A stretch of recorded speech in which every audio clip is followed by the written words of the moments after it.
More for the fact that you're trying to drive the legendary woman reputation through the mud. I'm going to pretend I didn't hear that legendary.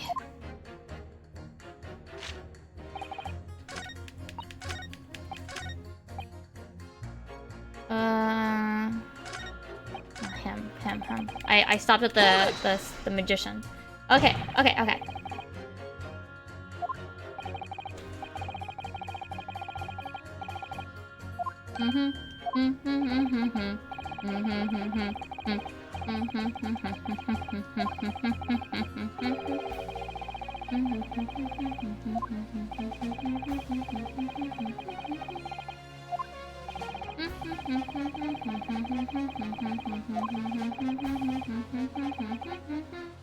I can, but I can't present evidence here.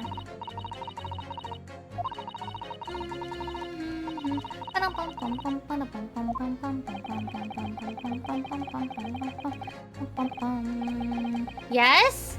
Yes, I have evidence.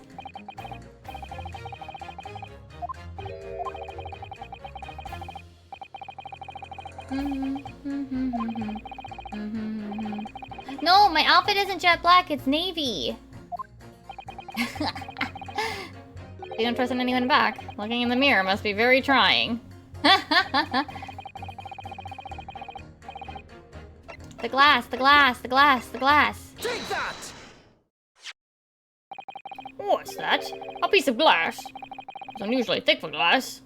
Yes, it's a piece of broken glass that we found inside the jacket on the waxwork. As you say, it's not ordinary glass though. It's very thick and clearly made for extra strength. Much like the special glass that was developed at the construction of the Crystal Tower. Crystal Tower? Holy smoke!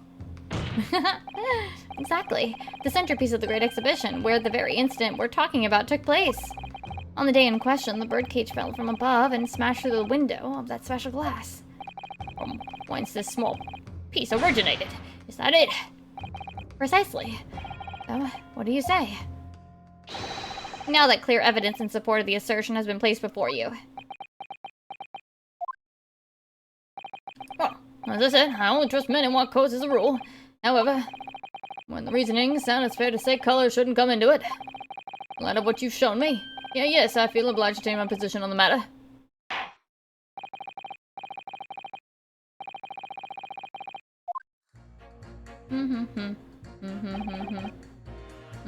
Hold it! Okay, press this.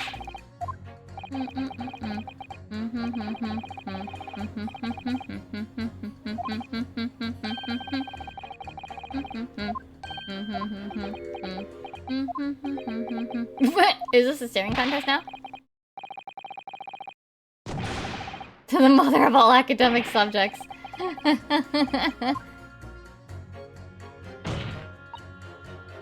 Hold it! Why have you brought that corn into court? Colonel Cobb! He's been growing back on the farm. Picked him off on my way into town. He's a proper nibber, he is. Yes, the nibbling seems to be taking quite a while. Maybe it could wait until after the trial. Oh, I don't let the sound die. You need colonels at times like these. When it was something big to decide, the colonels always point me in the right direction, see? You're talking about your cup of corn? Nibble nobble guilty bubble.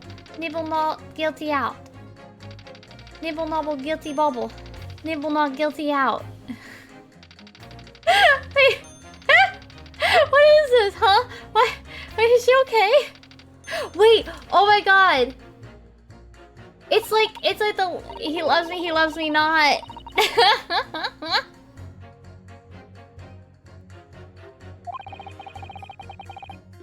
By a cob of corn.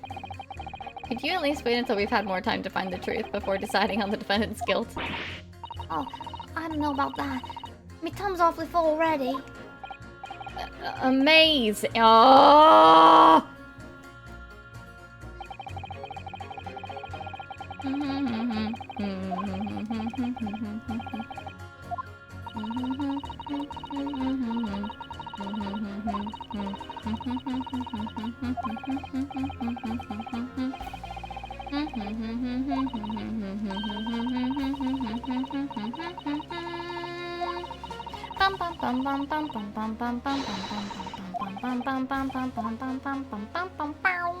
Alright, so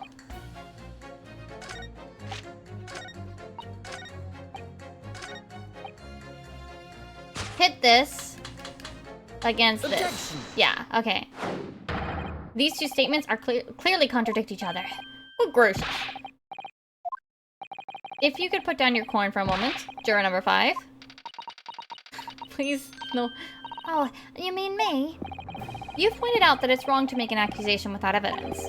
But the accusation that the waxwork model was inside the second birdcage on the day in question is not without supporting evidence, as the defense demonstrated to jurors sitting beside you. Oh, is that right? Would it be fair to say you didn't follow the argument? I don't understand much besides Colonel Cobb, to be honest. What? Of course you don't. If I could interject here. Please do, sir. This assertion of yours about the waxwork has been backed up by some solid evidence. It would be wrong of me as a man of science not to pursue the matter further. Okay, well, that's one.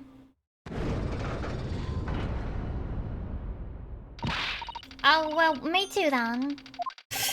Sorry? If this briny gentleman said you're right, then you must be. I wouldn't dream of going against Colonel Cobb or anyone who's got stuff in between the ears. Her and her stupid thing of corn. Success! If you can call it that.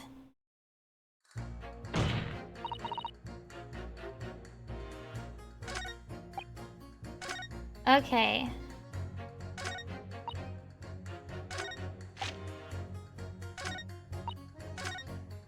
So, okay. But here's the thing.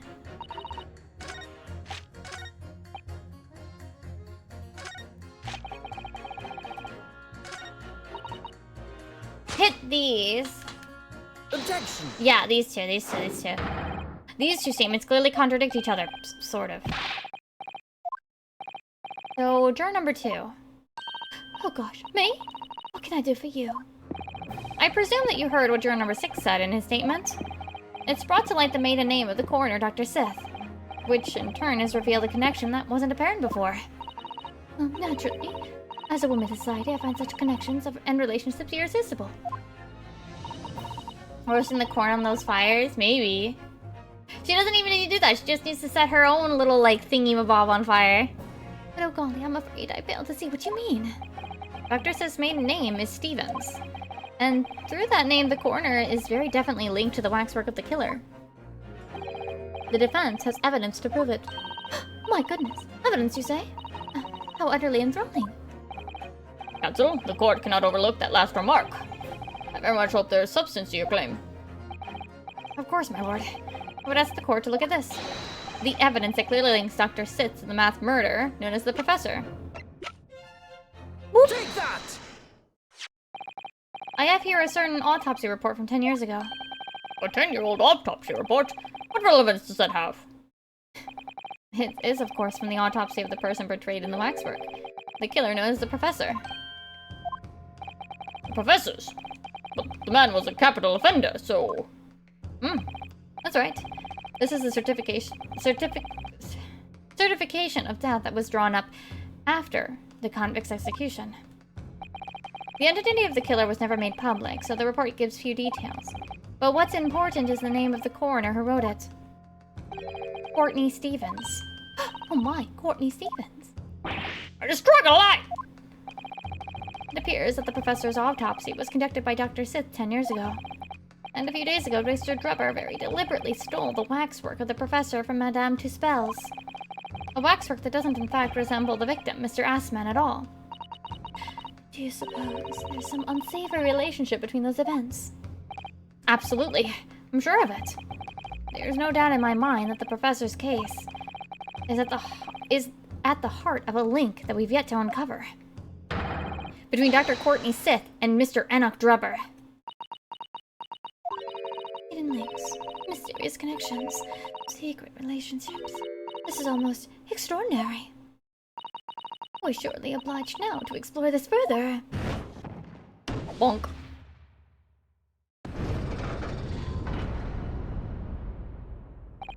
Alright. Can't let this rock come to an end now. All there is this cloud of suspicion hanging over the yard's best corner. It wasn't like this in my day, but we're still here to uphold justice in the end. Yay! Yay! We fixed? Yay!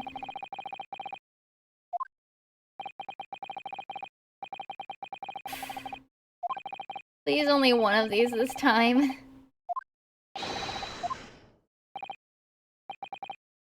How many were in the final case of one? Was it like 2 or 3 of them? It was some ridiculous number. It was some ridiculous number of summation examinations.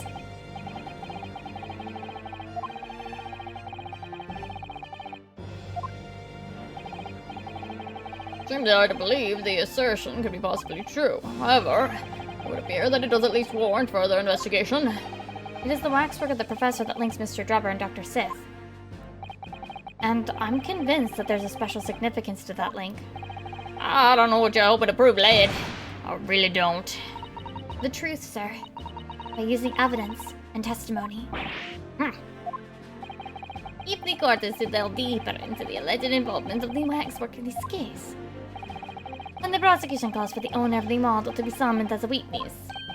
The owner? Madame Tuspels. I really thought that Lord Van Sykes would object to this whole line of inquiry. Very well, I concur. Make arrangements for Madame Tuspels to appear as a witness with immediate effect. Did I finish my tea? I did. Listen carefully, my learned friend. Yes? You should know that you're on the brink of opening Pandora's box. What does that mean? What does he mean here? Hello?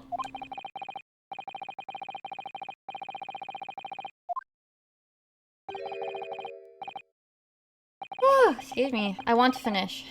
I want to finish this case. I know this is a pretty long stream, but I really want to finish this case. No, what TBC? Oh. Oh. I mean, I get to save, so. Trial part 3, let's go! No, we get an ad break in like 8 minutes, I think.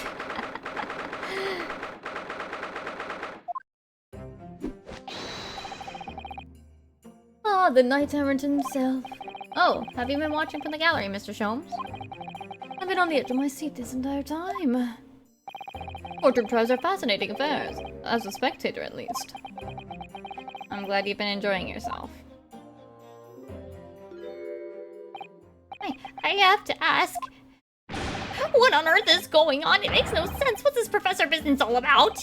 He doesn't look like any professor I've ever met. Who is he? Oh, of course. You were in Germany already 10 years ago. Yes, the professor. When I discovered he Oh, that's suspicious.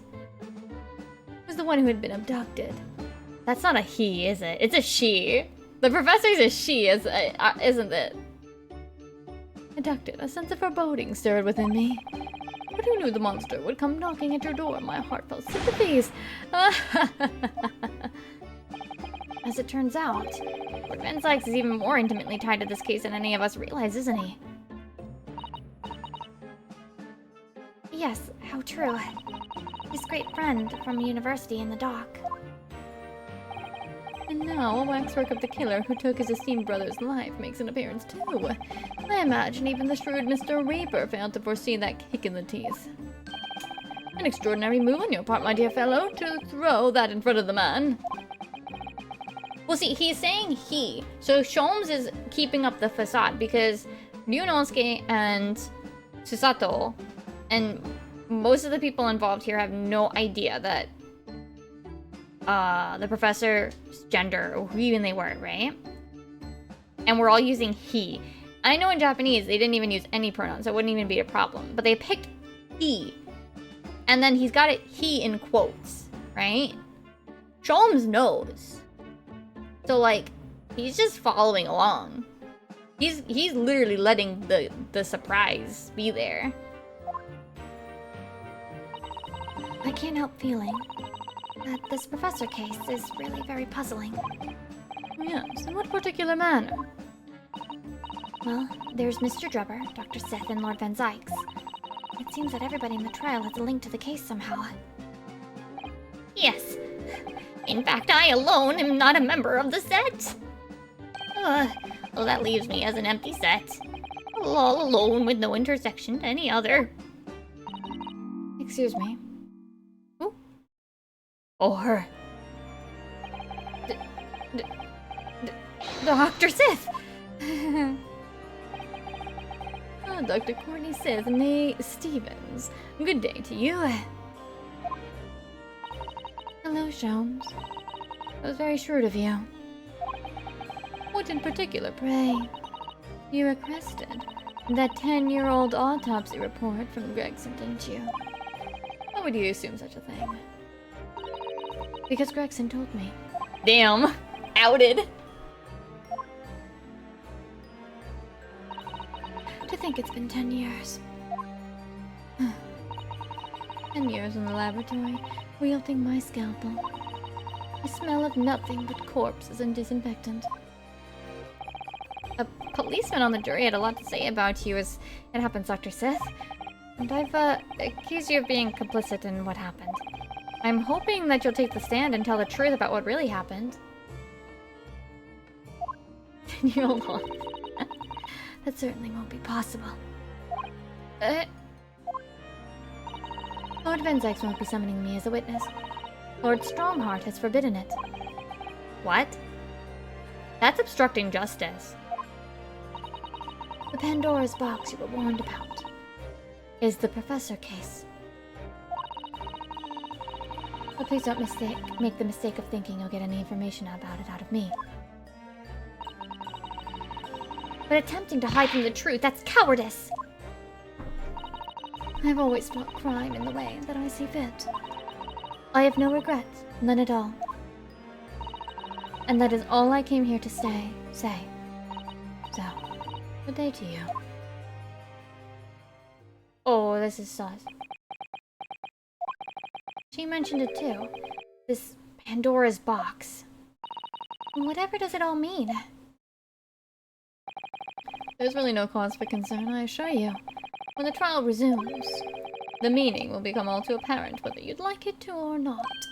Huh? Now then, I believe it's almost time. I must make my way back to the public gallery. The edge of my seat awaits. I think maybe you're enjoying yourself a little too much. Oh yes, one word of warning before I go. If in the course of this trial this afternoon you perceive even a shadow of doubt about the truth, don't let it out of your sight. Pursue it like a dog with a bone. To the bitter end, you understand. Do not falter, whatever may come to pass. Alright, I understand. Thank you. I shall make myself scarce then. Jones Caramel! I purchased a bar of caramel earlier, so I'd be gnawing on that as you gnaw away the truth. You know the funny thing is they probably just like scratched the S for Sholmes on that model too, on that picture. What did that warning from Mr. Sholmes really mean, I wonder? Especially the bit about whatever may come to pass.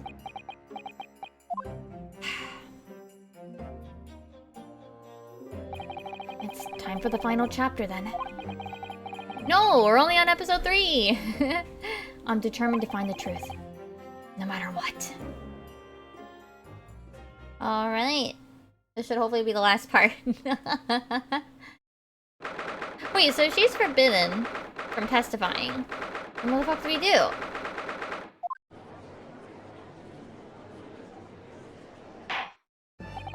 In the name of Our Majesty the Queen, I hereby reconvene the proceedings of this court.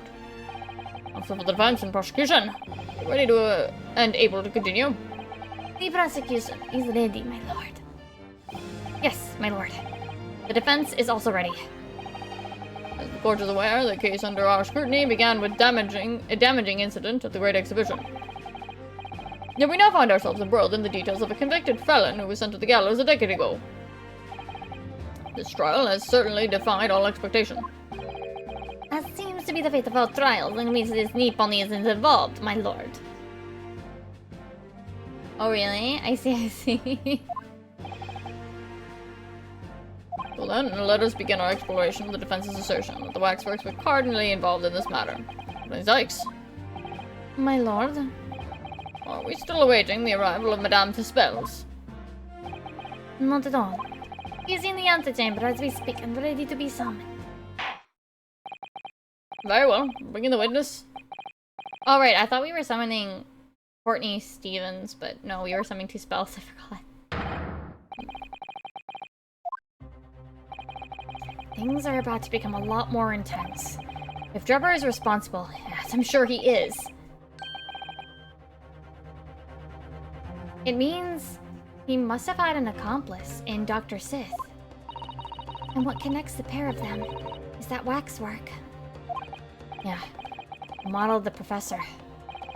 That's the key to the link between these otherwise unrelated individuals. It's a tenuous link, admittedly, but at present, it's all we have to go on. Well, I think it's more because we're the main character. Ooh! Is she making shomes? She's making shomes! State your name and occupation for the court, please.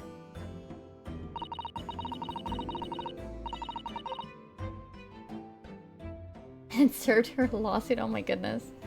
My name is Madame Esmeralda Tuspels. I'm a waxwork artisan. And the proprietress of Madame Tuspels' Museum of Waxwork. You will have to pardon me for working as I testify. My new exhibit must open very soon. Oh, so he finally gets a statue, does he? Now there are two of them in the world. Oh my, what expression is she carving onto that face? Shomes. Shomes is an expression, right? A number of days ago, a particular waxwork model was stolen from your museum. Can you confirm, please? Wait, this is true. At first. We believed it had been kidnapped. A waxwork model kidnapped. Yes, my lord. There was a demand for ransom money left behind by the culprit. However, according to what I've just been told outside the courtroom, that was not the true reason. I understand it was utilized as a substitute for the body of a murder victim. At present, that is no more than conjecture proposed by the defense. This is the victim in the case in question, Mr. O.D. Asman. But of course, I know him well. He's a part of my odious personages exhibit. I detest to say what is evident, but Mr. Asman does not resemble the professor at all. Yes, but perhaps their faces are very similar. Are you suggesting that we should see now the demasked visage of the professor? I have here the key, but it is strictly forbidden to open the lock. This is absurd. Pardon? I don't know the place you've carved on your fancy figure beneath the mask. But clearly, it won't be that of the actual killer. Indeed. The man's identity was never made public after all. The trial took place in a closed court. The proceedings were strictly confidential. The condemned man was summarily executed. His identity remains a closely guarded national secret. No possible way. But a repository of tawdry exhibits could get its hands on that information. Well, dommage. What is it? What? I probably pronounced that wrong. It would seem you were unaware of the Tuspels' principles. Oh, what principles? The family Tuspels has always prided itself on sculpting its models à la perfection. Every detail, including the visage, is fashioned with complete fidelity. Et voila, our principles. There's a well-known legend about the Tuspels' waxwork from the time of the French Revolution. A member of the Tuspels family is said to have made a waxwork of the queen who was executed. Oui, that is true. It was a century ago now. I believe the queen's face was carved in the minutes following her death, actually at the guillotine site. You are correct. That model is on display still today in the House of Horrors. We two spells will stop at nothing to obtain a faithful replica of our subjects. Dear me, a somewhat disturbing tenacity of purpose. It's the only way to obtain truly lifelike representation of a subject. And it has been my family's secret for generations. Do you mean to say that beneath that mask... Oui, the true visage of the killer is there. This is ludicrous. It is out of the question. The professor spread terror throughout Great Britain. As a result, the Madame Dispel special exhibit remains extremely popular even today. The killer emerging from his own grave is a sight to behold. You should come. I think, Madame, it would be beneficial to hear your formal testimony on this matter. You will explain every detail of this macabre model, and your personal involvement in its creation. With pleasure. Okay.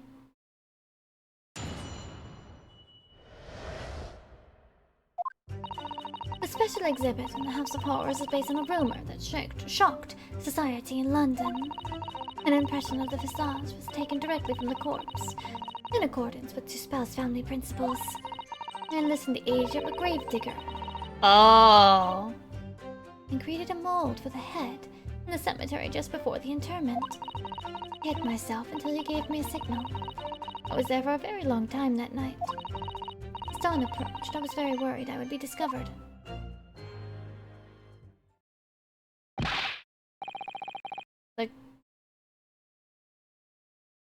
The gravedigger is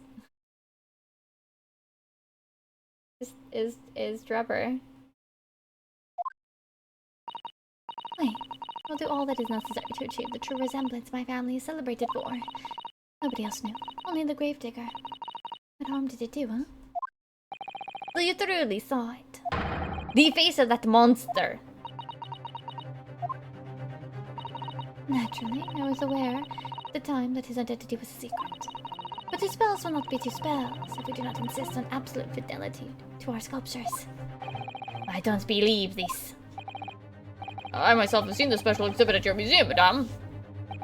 A truly blood-curdling scene in which the murderer is emerging from his own grave. The scene it depicts was the subject of many rumors in London 10 years ago. I have here a newspaper from the time. Ooh, back before pictures. The special exhibit was based on the picture in this article. Do you see it? Do you guys see it? Do you guys see it? The artist is Odie Hasman.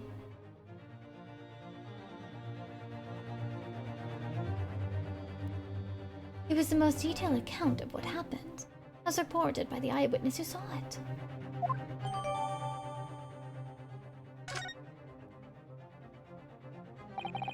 Man rises from the grave. He's too absurd for words. I knew there would be a reason we'd have to have the signatures. This is a signature. And Mr. Drebber's dreadful encounter. It's all connecting. The Great Stink. Parliament finally to address the foul issue. After great many years, Parliament has at long last resolved to relieve the citizens of London of the horrifying stench that carries on the slightest breeze the great sewer system. Oh. This article is about building a sewer system. Mad Sheep Rampage! Charles Darwin to receive Copley Medal.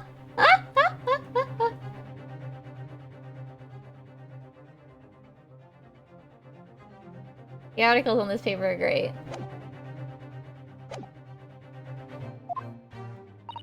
The public enjoy absurdity, monsieur.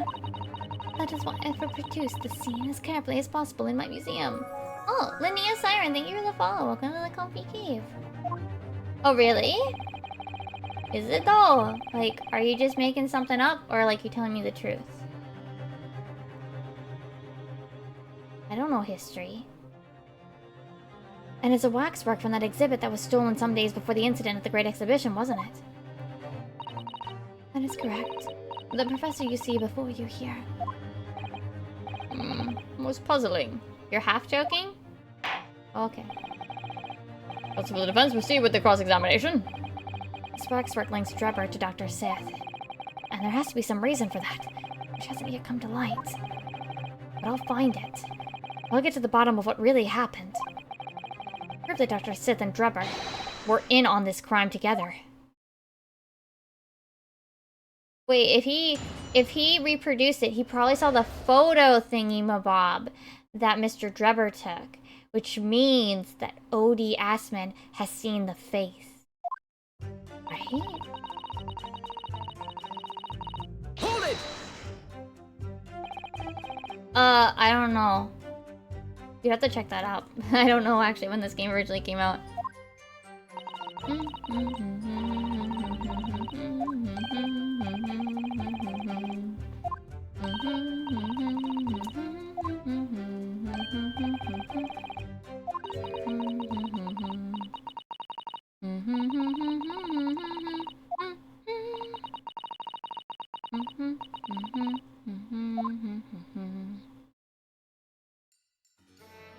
It was in a low-gate cemetery behind the prison, in the dead of night after the execution of the killer.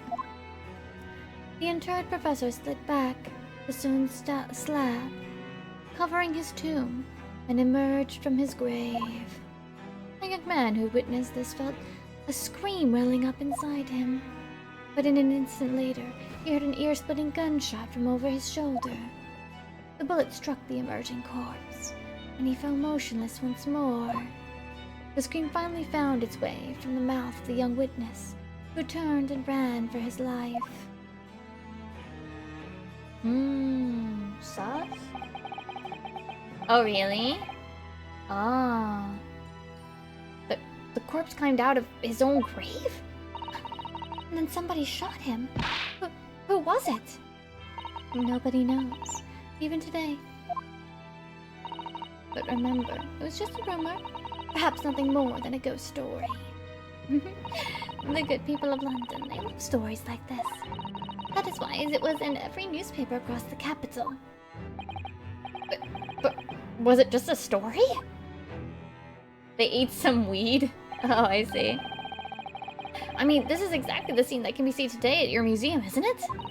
Oi, the special exhibit was modeled on that very illustration. For a while afterwards, the contents of that article were reproduced in every newspaper imaginable. Madame, might I say something? Please go ahead, mademoiselle. When something is described as a rumor, it doesn't necessarily mean that it's entirely made up. I believe that often rumors contain elements of the truth. I see people from the East that can be just as astute as people of Europe. Can we be sure, for instance, that the professor's execution was successful? Oh, she picked up on it. It is not possible for the dead to come back to life. Sorry? 10 years ago, I was there in Lowgate Cemetery. After the criminal known as the Professor was killed by hanging, I took a wax impression of its visage on the corpse just before it was interred. So I can assure you, the man was dead. I see. It would certainly appear that the condemned man suffered the intended fate. Or did he? What if he was just in a coma? Hold it! Is that true of every waxwork in your museum, then? It is, assuming the subject is dead, of course. Live subjects have to cooperate in a similar way. I have letters from imprisoned criminals all the time, you know. What sort of letters? When my time comes, please make a waxwork of me. Misa. I don't know how to pronounce that. No. My museum is famous, monsieur. To be made into waxwork is an honor. And for some criminals, a symbol of status, even. Because nothing says hard and criminal better than wax. It is thanks to one killer in particular that my museum has gained such popularity in London. I refer to the star of the special exhibit, of course. The Professor. Whose form you claim to have captured by taking an impression from the actual corpse. There are no exceptions to the principles of spells. The Gravedigger is just...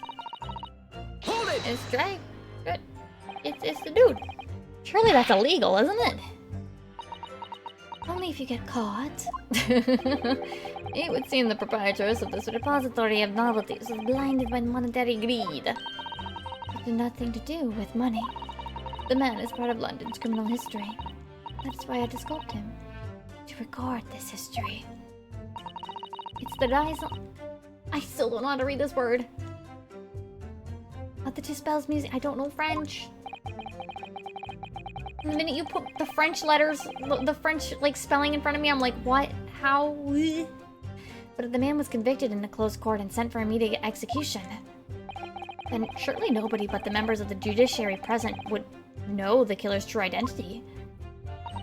I assure you, behind that mask is hidden the true face of the professor. Do you realize what you're saying? The professor's identity is a national secret. I understand. And now that the truth about the special exhibit has been revealed, it must perhaps close. Of course it will. As will your entire museum if you don't tread carefully, madame. That could be another interesting chapter in the history of my family, I think, don't you? So 10 years ago, on the night of the professor's execution, you took a wax impression of his face from the corpse? Oui, exactamente.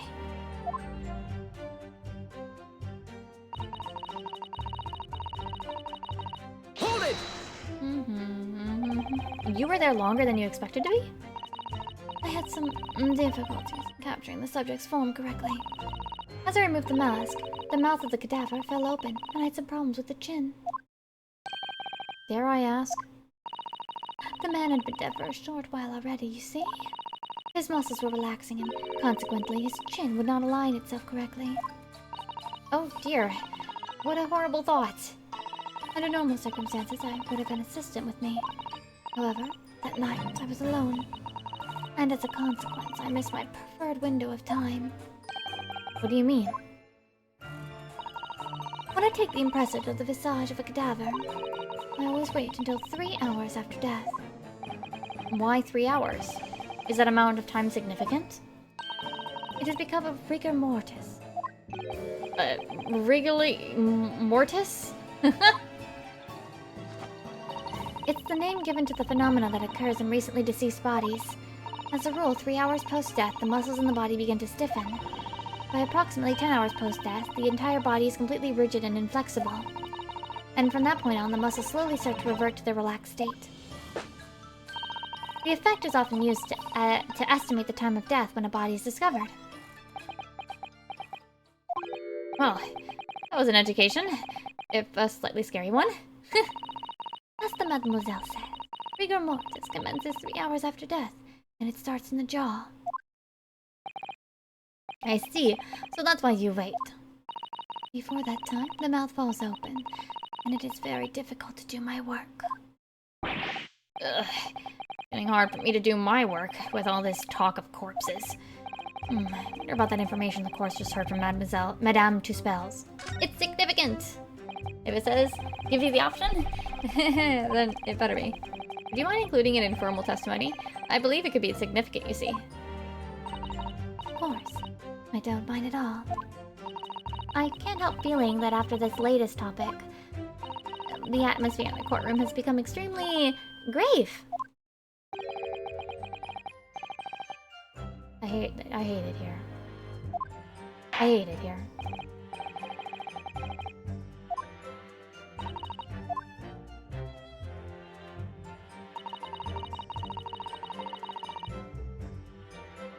Hold it! Rigor mortis being the phenomena you described, whereby the corpse becomes stiff after death. I think you said that it starts at the jaw, about 3 hours post-death. Is that right? Oui. Of course, the exact duration depends a little on the season. I didn't realize a waxwork artisan would be so well versed in the subject. No, but it's only elementary knowledge in the field of legal medicine. Well, I had no idea about it, but maybe I won't admit to my ignorance about forensic science. I I could ask my father to give you a very simple primer if you'd like. I think corpses should be your domain. I'm, not good with them. Oh dear, I'll do my very best. Hold it! You said that dawn was approaching. What was the time of day then, approximately? I could not say. But when I left the cemetery with my utensils and wax, the morning light was becoming visible. The execution took place on 17th of June, which had the earliest sunrise of that year. Oof. Indeed it did. First light would have been around 4:40 in the morning. That really is early. The fact is, I had very little time. I finished my work in half an hour. It was necessary to complete the impression and bury the body before daybreak, of course. If somebody had discovered me there, it would have been a catastrophe, so I had to hurry. Is it me, or does Mr. Sholmes seem to be taking shape more quickly now, too? You certainly appear to go to extraordinary lengths for your work, madame. I wonder, is what you just said particularly significant? Yes, because I'm pretty sure the math doesn't line up here. The sculpture and the early sunrise. Could you include them in your testimony? I believe they may be significant. of course, if you would like me to. You're quite right, Mr. Naruto. It is intriguing. A sunrise at 4 in the morning. It would be absolutely unimaginable at home, wouldn't it? That's not quite what I meant by significant. Wasn't he killed at midnight?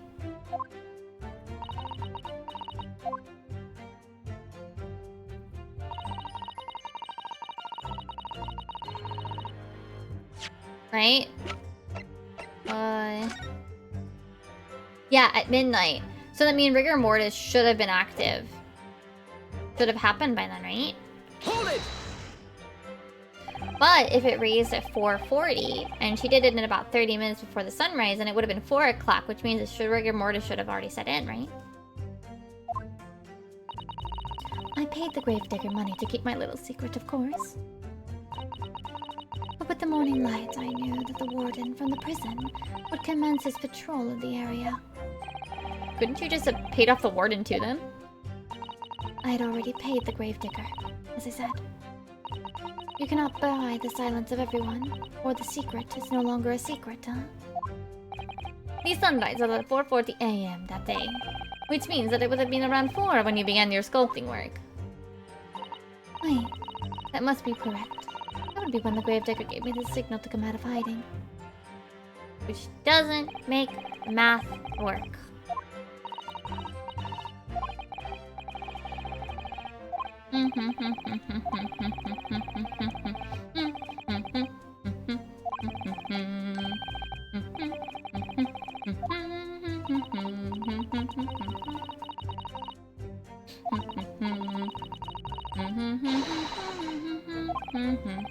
Come on.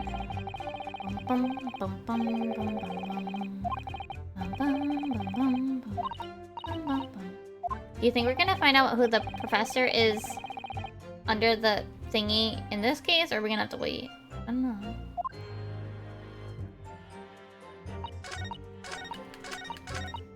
Hold it! Oh, whoops, that's the wrong thing. Shit. I meant to press, and I pressed the wrong button. Post-credit scene? No! This game series is finished!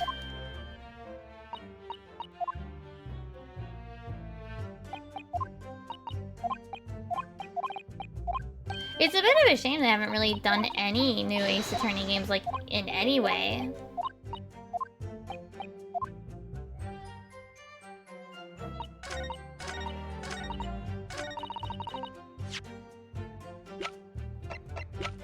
Objection! The music didn't stop, damn it. Damn it.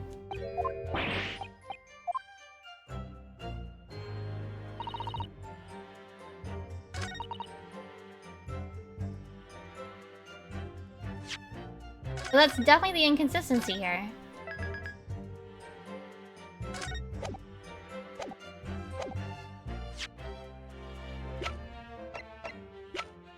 Objection! There, okay, that's how I present it, okay. Madame Tispels. I have here an autopsy report that was filed 10 years ago now. It confirms the death of the professor following his execution at the gallows. And? Is that a problem? I believe it is, because your testimony and a particular detail in the report completely contradict one another.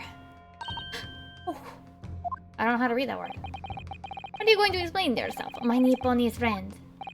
According to her testimony, Madame Tuspels was creating her wax impression just before dawn, and at that time rigor mortis had not yet set in. Am I correct so far, Madame? You are, yes. As I said, the stiffening of the jaw is the first sign of rigor mortis, 2 or 3 hours after death. But the man's chin was limp, so he cannot have been dead for a long time.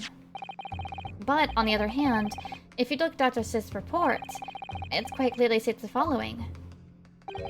Death by hanging confirmed at midnight, 17th June. No! If the professor indeed died at midnight that day, then by the time you were sculpting his face, rigor mortis would have already set in. Wait, yes, you are right. The chin, it would have been completely stiff. In other words, this report is wrong. Objection! No coroner makes a mistake when recording the time of death. The very idea is absurd. In that case, there's only one possible conclusion. The execution didn't actually take place at the stated time. Impossible! Madame Tuspels is so cute, though. Like, she's so pretty. Absolutely bonkers, but, like, she's pretty. By heck! Objection! By heck. My learned friend appears to have overlooked one very crucial fact. What fact? The professor died that night. Without question. He did. Of course he did. I moved the man's limp jaw with my own hands. There was no... Yes, the professor died that night. But what if he didn't die at the gallows? He didn't die at... What are you insane? What exactly are you suggesting did happen in that case? It's almost impossible to believe, but it would explain the link between Dr. Sith and the professor. Not one other person of interest. I have evidence that will explain exactly what I'm suggesting happened that night. Counsel, present the evidence. Wait.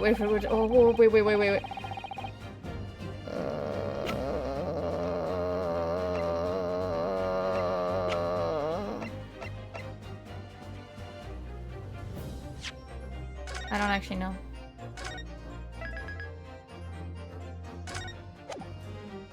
I'm gonna take a guess that it's this. Take that! What night happened that night is written very plainly in this newspaper article. Executed criminal returns in the dead of night at local cemetery. You're suggesting it was a corpse coming back from the dead now? Well, if this article is to be believed, yes. The professor, assumed dead following his execution, emerged from his grave and was killed again. Objection! Yeah, don't be a fool. That's simply a rumor published by the gutter press. Can you be certain of that? Are you serious? Well, the point is, as the article says, there was a witness to what happened. My word! Yes, indeed! Was we? The young man who stole into the cemetery by chance that night. Objection! Of course there was a witness. The story didn't write itself. But obviously the man made it all up. In any case, this was 10 years ago now. There would surely be no hope of finding him. Objection! He's in this courtroom. On the contrary, my lord. We all knew this witness well. What? Are you dumb? Are you suggesting, counsel, that you've identified the person in question? Wait, no, this is the judge. Ha! Oops. You know who claims to have seen these utterly incredible events take place? Yes, my lord. In fact, you could say that he's right here, before my very eyes. You will substantiate your latest claim then now, counsel? Yeah, blah, blah, blah. Where is he? There he is. Take that! Like, his name's in the paper. Can you read? The previous witness. This special exhibit in the House of Horrors at Madame Tuspel's Museum of Waxwork recreates that decade-old scene in great detail. The condemned criminal emerging from the grave, and beside the tomb, A young man with a lantern stumbling upon a terrifying sight. And that young man is a 10-year younger Mr. Enoch Drebber.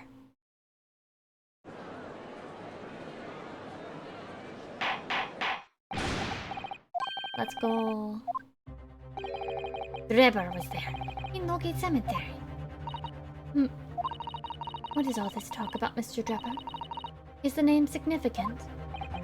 Of course. Madame Tuspels doesn't know, does she? Yes. It's extremely significant, Madame. To your situation as well, in fact. What situation? The theft of the Professor Waxwork from your museum some days ago was perpetrated by the very same man. None! But that would mean...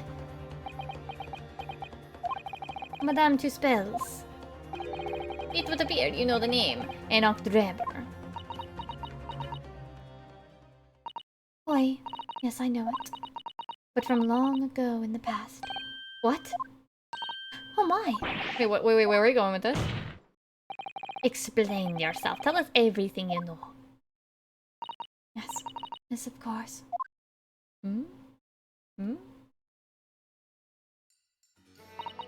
The story of the young man and the terrible sight he witnessed in the cemetery 10 years ago was published in every single newspaper in London and throughout Great Britain.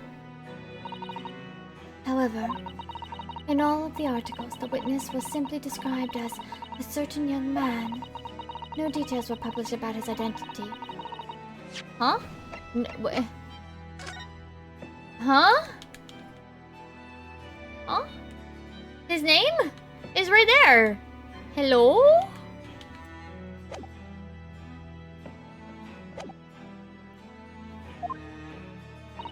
That is, apart from one newspaper. Oh.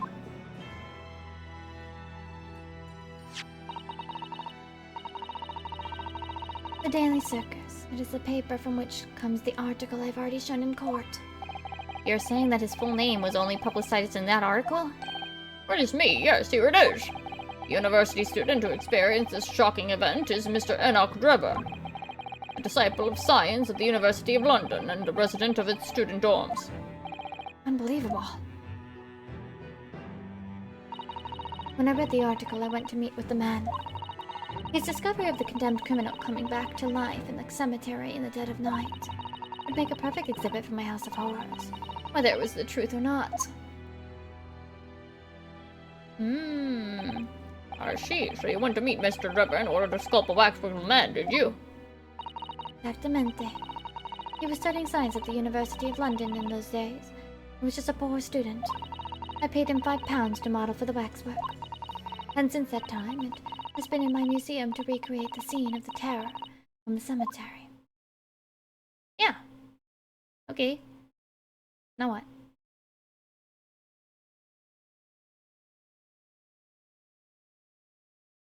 Where do we go from here? Where do we go from here? Help. So, 10 years ago, a young man appealed to the public about an extraordinary event he'd witnessed. A criminal who had been put to death, re-emerging from his grave in the middle of the night. But the public treated his claim as nothing more than an amusing anecdote that was soon forgotten. 10 years later, the same man steals a waxwork model of the executed criminal, ostensibly to use as a body double for the victim in the case we're discussing here today. Even though the waxwork's build is a poor match for the victim, and its face is obscured by a mask. So the question is, why would the man do such a thing? Which brings us to 3 days ago, when the birdcage crashed into the Crystal Tower. If the birdcage in fact contained not the body of Mr. Asman, but the same waxwork, the coroner from Scotland Yard who investigated Dr. Sith would have noticed immediately. And yet, she submitted this autopsy report for the victim, which the court had seen earlier. Why?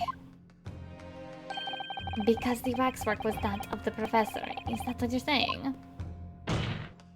Dr. Sith put her name to a document confirming the death of a condemned criminal who is still alive. A criminal whose apparent resurrection was witnessed by Mr. Drebber.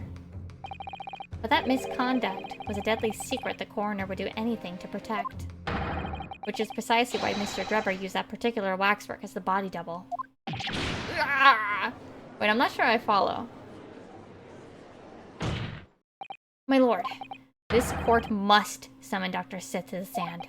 The defense is determined to find out exactly how the coroner and Mr. Drebber are connected. According to the missive I received this morning through the prosecutor's office, this is unable to participate in these proceedings. Is that not the case? She told us so herself, didn't she? Yeah, but like, come on. But come on.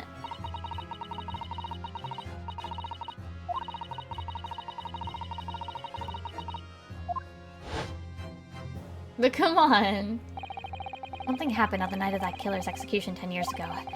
Surely nobody would want to get to the bottom of that more than Lord Van Zykes. Is he gonna...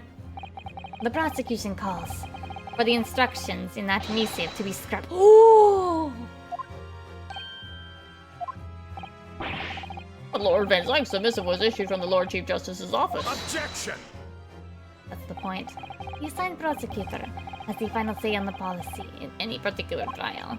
In other words, me. Damn. Let Dr. Drebber and Dr. Sith both take the stand together. Oh.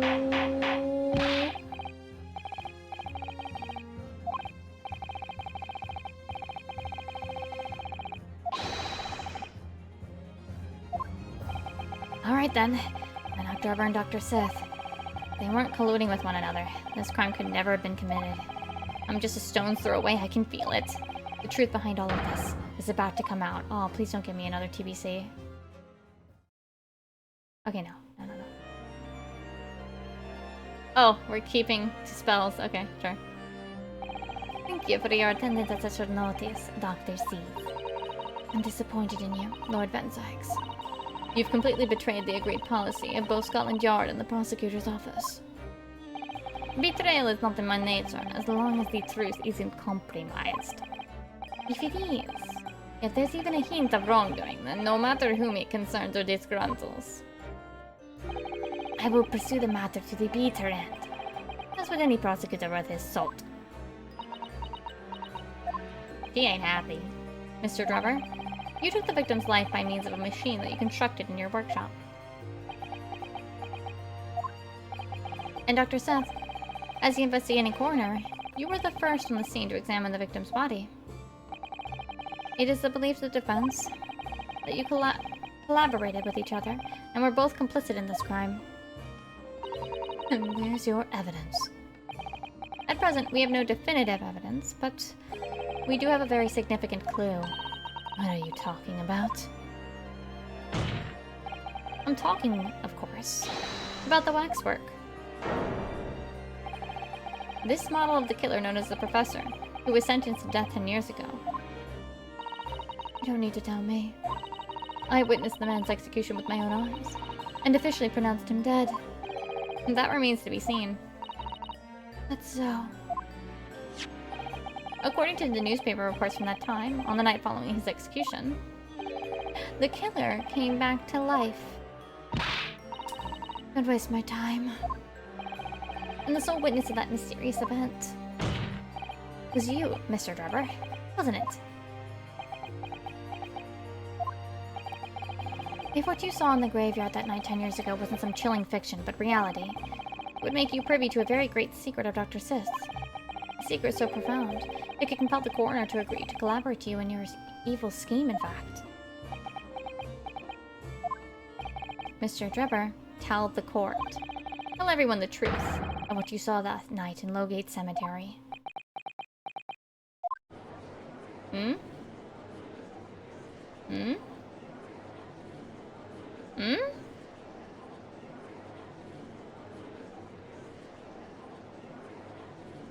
Hmm? Hmm? Why are we,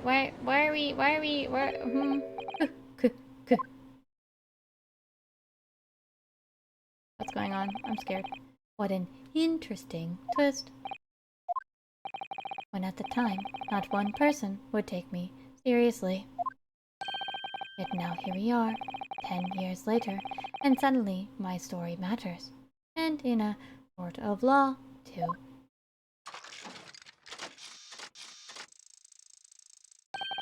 Very well then, if everyone so wishes. Let's be frank. I'll tell you the truth of what happened that night, for what it's worth. Uh-oh, she's not happy. Now I want to know what happened, why he's so, like, steampunk mechanically. Pretty woman. Yeah, pretty woman. Pretty woman. I'm more partial to 2 spells, though.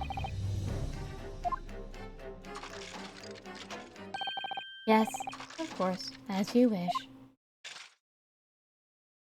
Like, cute little witch lady? Yeah, cute. Also, Sith's daughter? Child? I think daughter. Cute, by the way. In the cemetery 10 years earlier.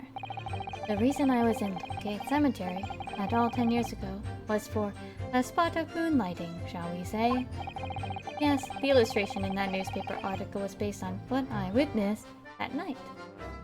Hi Tomo, how are you? You're going overboard because I want to finish this case today.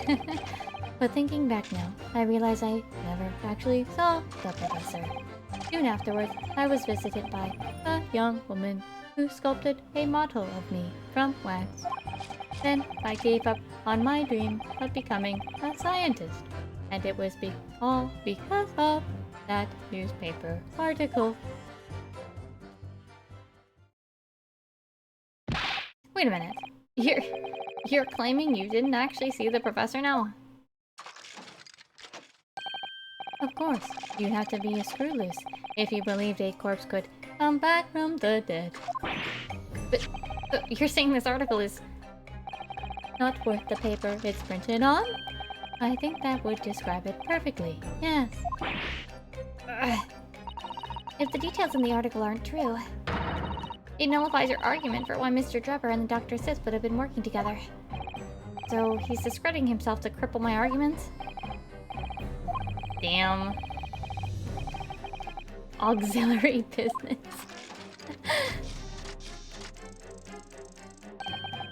That's right, grave robbing, to be precise.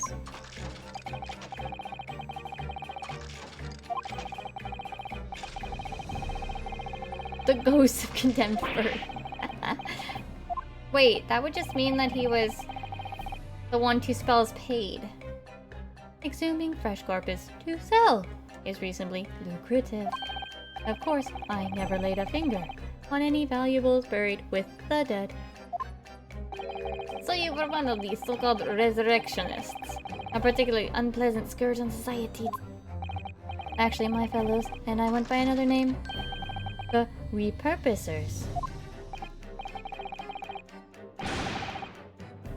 You would have to find retribution, sir. Yes, well, I think I suffered retribution enough. I want to know why he has mechanical parts now, though. The Daily Circus eventually unearthed my name and put it in print. It caused me a great many headaches. In the end, I had to leave the university. That was the only paper with the bad grace to identify me unambiguously, I might add. I see. Not to be interested. We'll do the illustration for this article. Yes, that was the reporter who exposed me. Ah. He sketched that right in front of me as I described the scene. Are we gonna say it or what? No, he's not gonna say it. Obviously, as time ticked on, I literally regretted what I'd done, claiming to have seen something I never truly saw. Foolish, very foolish. Well, counsel for the defense. You may proceed to the cross-examination now. He's not naming that Odie ass man is the person who drew it because it's like signed. It's signed by Odious Man.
Hold it! Yeah, we're pressing everything. Finding out what else he has to say. Which you now deny. Yeah, not entirely.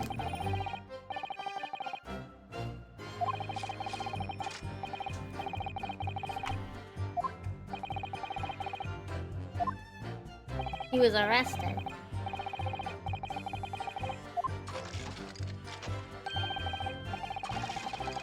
The gossip rags, the gutter press. Yeah.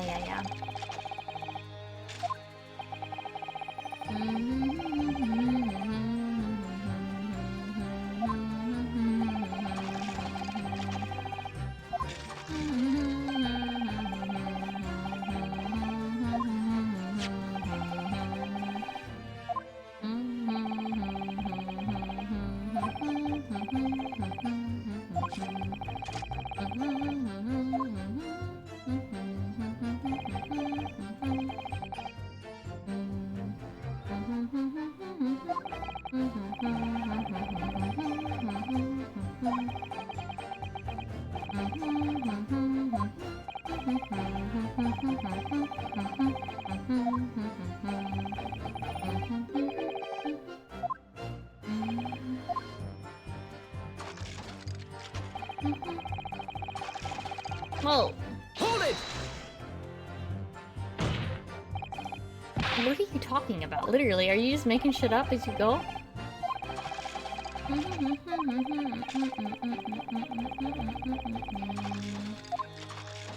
It just means you think you saw a ghost, but like...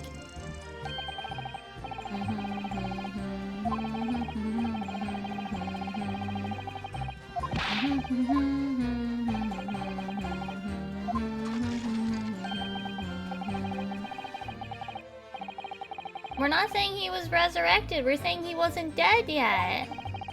That's completely different. We've stopped saying that he was resurrected.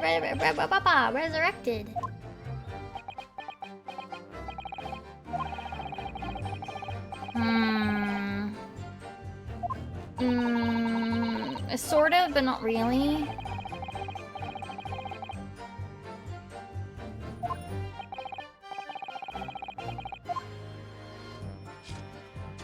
We sort of have evidence for it. Hold it! See, the thing is, right? Like, it's obvious he's just backtracking.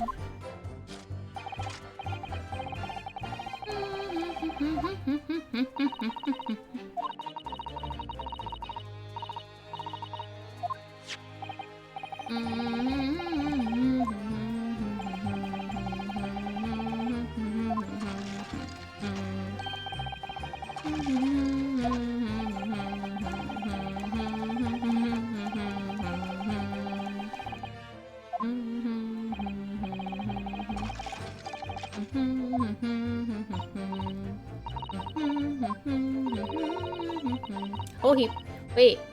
He purchased something else? What? The camera!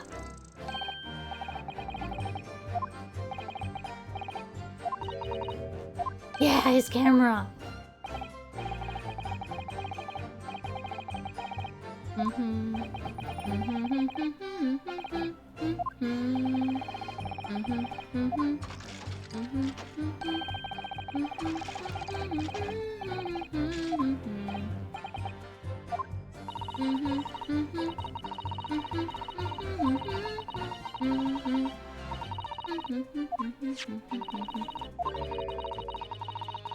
We took it with them, but what about the photo?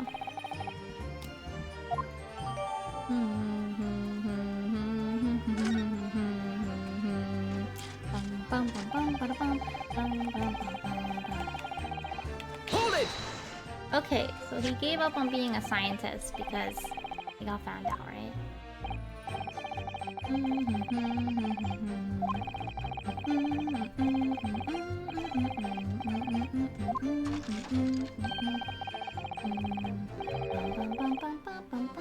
Oh wait, do you think he lost his hand? Like, cause it got shot? Cause they say that there was a gunshot, like that the dude got shot. The professor, right? You think it got hit in like the crossfire?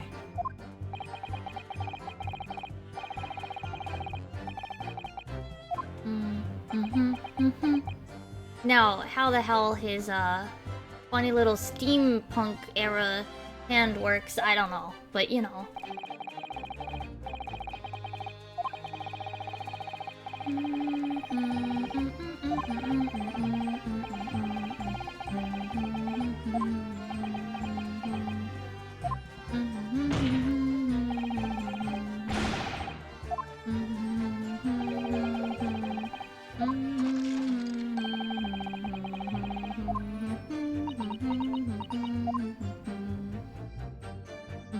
Okay, what's Trevor up to?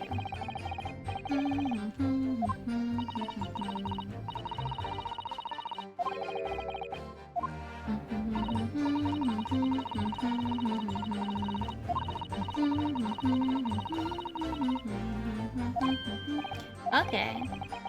They're working together, then. If Trevor were to betray her, there would be no reason for her to continue to cooperate. Yeah.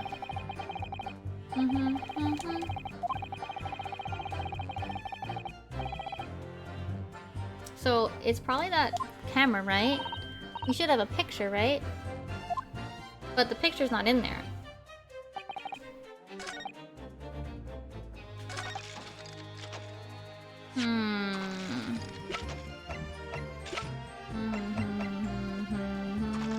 Alright, so I think it's this.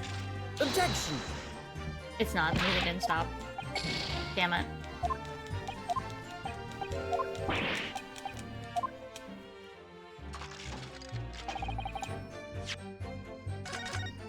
I have to find proof that he did in fact see it, right?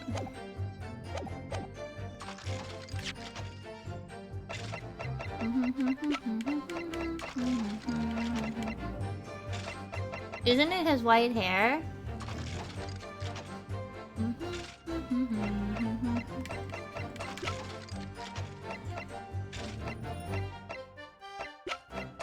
Okay, let's try this. Objection! Nope.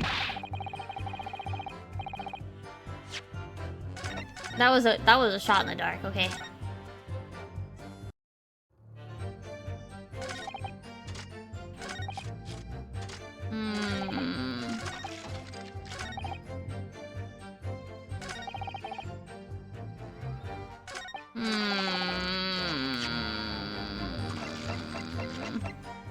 I'm supposed to show evidence that he was actually there, right?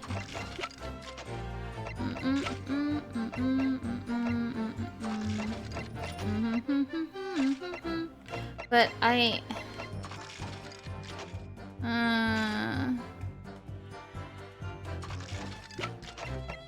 Objection! Oh, it's just the newspaper. Sorry, Mr. Trevor, but I don't believe that. Don't believe what? Your latest claim. You did see the professor on that night 10 years ago. Oh dear, we seem to be at odds, but I was there, and you were not. I know what I didn't see. The illustration with this article. was drawn based upon what you told the journalist that you witnessed. A figure emerging from a tomb, wearing an iron mask. Oh, wait, they hid his face? It was decided on the closed court's ruling that the man would wear the mask to hide his identity. It wasn't to be removed even during his execution and subsequent burial. I mean, the prison wardens were to see the man's face. What? But obviously, the provision of this mask was not public knowledge. So, Mr. Drebber, as you've just heard, a lowly student of the University of London certainly wouldn't have known about the condemned man's mask. So, unless you'd actually seen the professor that night, it's inconceivable that the artist would have included that mask in the illustration. Oh. Oh, okay.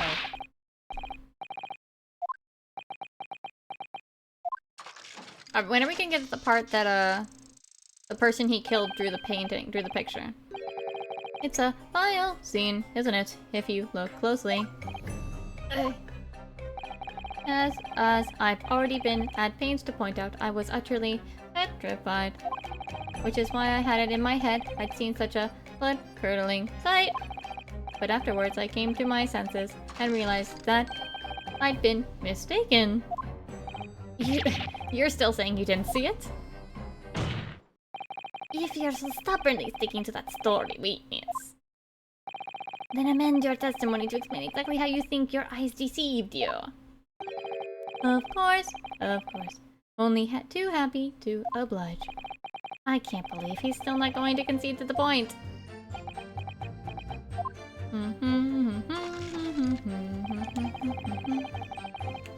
Hold it! A fellow grave robber at work? Really, bro?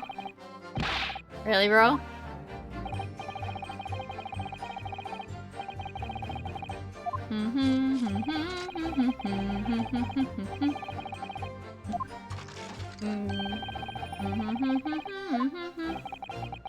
But then why would you know about the mask? That still doesn't answer the question, bro.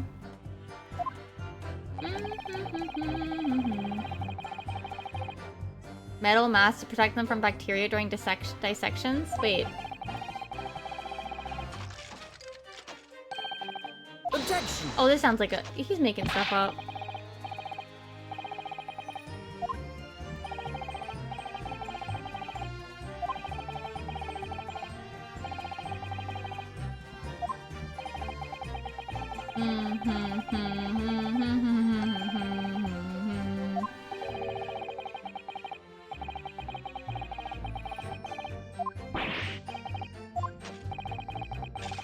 An embellishment bolted...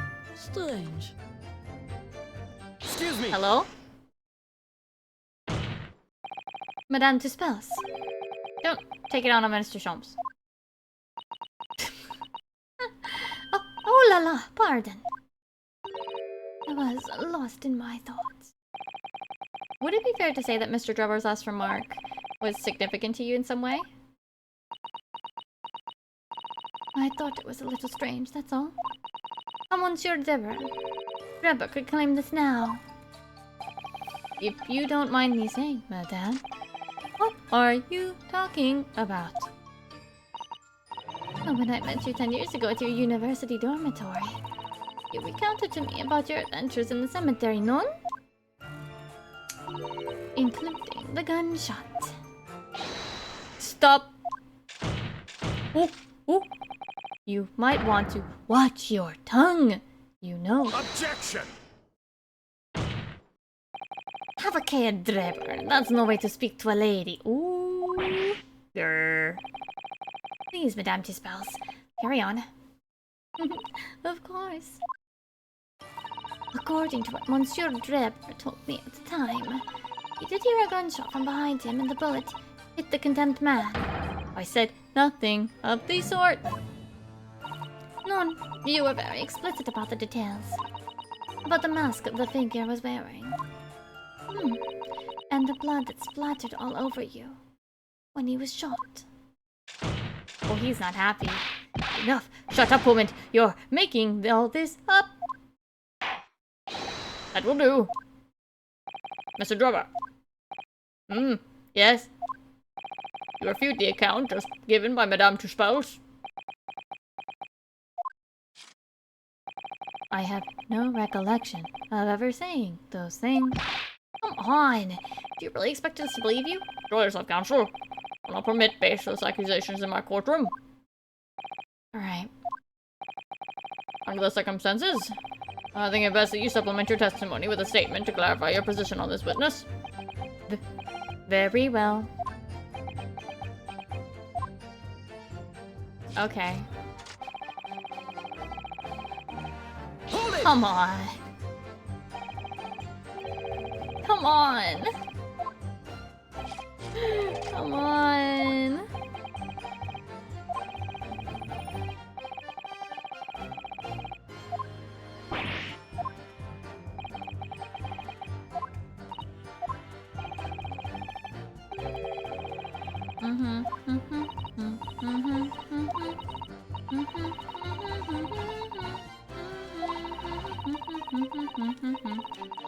This is so insane.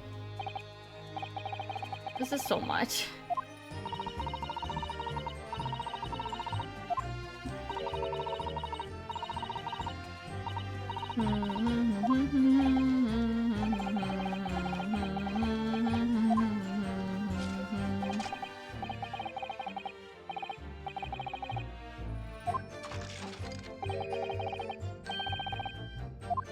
Okay, sure.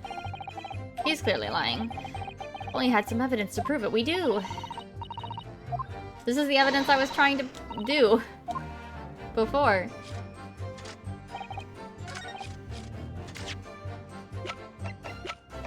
Objection! It's this. Mr. Drebber, you remember this camera? But that is the camera from the fateful night. Yes, we borrowed it from the House of Horrors. It's the camera you took with you to the cemetery that night, Mr. Drebber. And is that supposed to be significant? This kind of camera is rarely seen in our homeland, so my colleague and I were keen to examine it closely. We noticed that the lens extends forward on the edge of some bellows. Like this. Hold it! Oh. What's that? They're just on the bellows. It looks like a dark red stain. That's right. It's a rather conspicuous mark here on the bellows, in fact. Good lord, are you suggesting? Yes, my lord. It would appear to be a spatter of blood. Damn. Something that could be confirmed with a simple chemical test. Is that right, Dr. Seth? It would be difficult to determine if it was human blood and not the blood of some animal. Yes, test whether or not it is blood at all is simple enough. I propose that Madame Tuspel's testimony was correct, and that on the night in question 10 years ago, you were spattered with blood from the gunshot wound. And that furthermore, you really did witness the condemned professor emerging from his tomb. Grr. Gah. I like how Tuspel's is like notably off from the other two. There's simply no way you could have forgotten such a traumatic experience. Actually, there are ways you would forget about a traumatic experience, but he probably wouldn't have partial memory like this, I feel like. In other words, the only explanation is that you're trying to hide the fact that you saw the professor that night. Objection! But why? Why would he want to do that? Well, not for his own gain, it would seem. But who's there? Who could benefit? Mr. Drebber is obviously lying in order to protect somebody. My goodness, he's shielding someone. Uh-oh. Yes, my lord. And clearly, it's someone who doesn't want the truth about the professor coming back to life to be exposed. All counsel, who is it then? Oh, come on. Oh my goodness. Take that! Do we have to spell it out for you, Judge? Dr. Sith. Teeth. Whatever do you mean? Imagine if the convict who'd been sentenced to death was not in fact killed, Imagine if that was to come to light.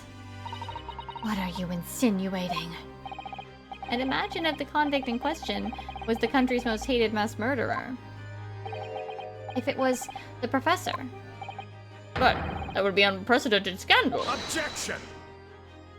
I think he's just shouting objection just because he's mad. Would mean that the execution never actually happened. Yes, that's exactly what I would mean. Objection! Once a man is sent to the gallows, he hangs. No one could escape, not in Great Britain. Objection!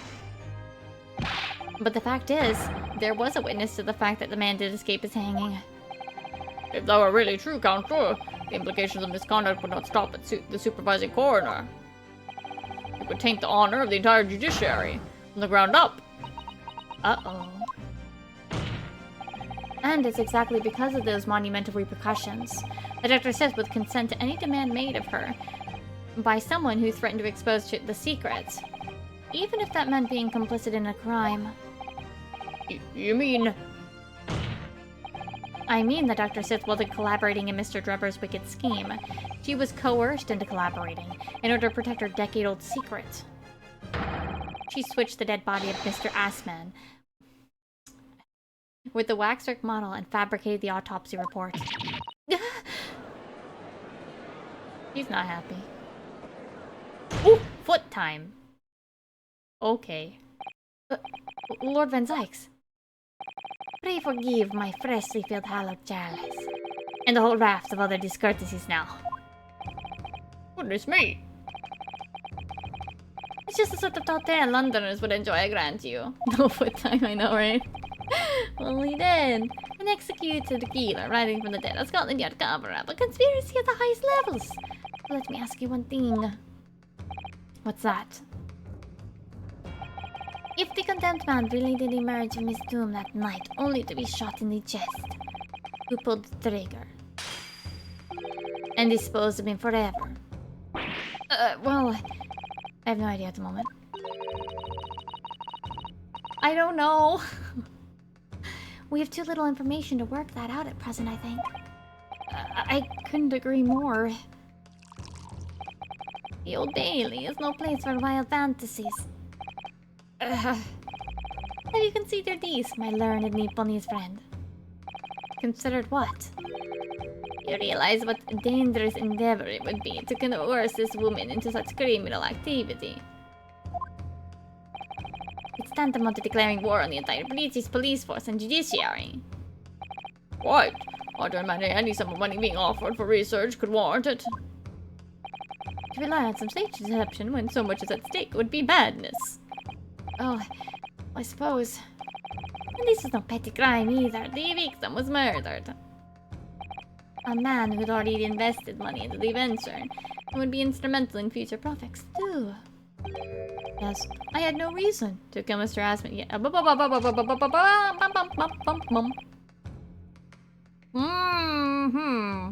Shut up. Can I prove you wrong? Can I prove you wrong now? Can you shut up and I prove you wrong now?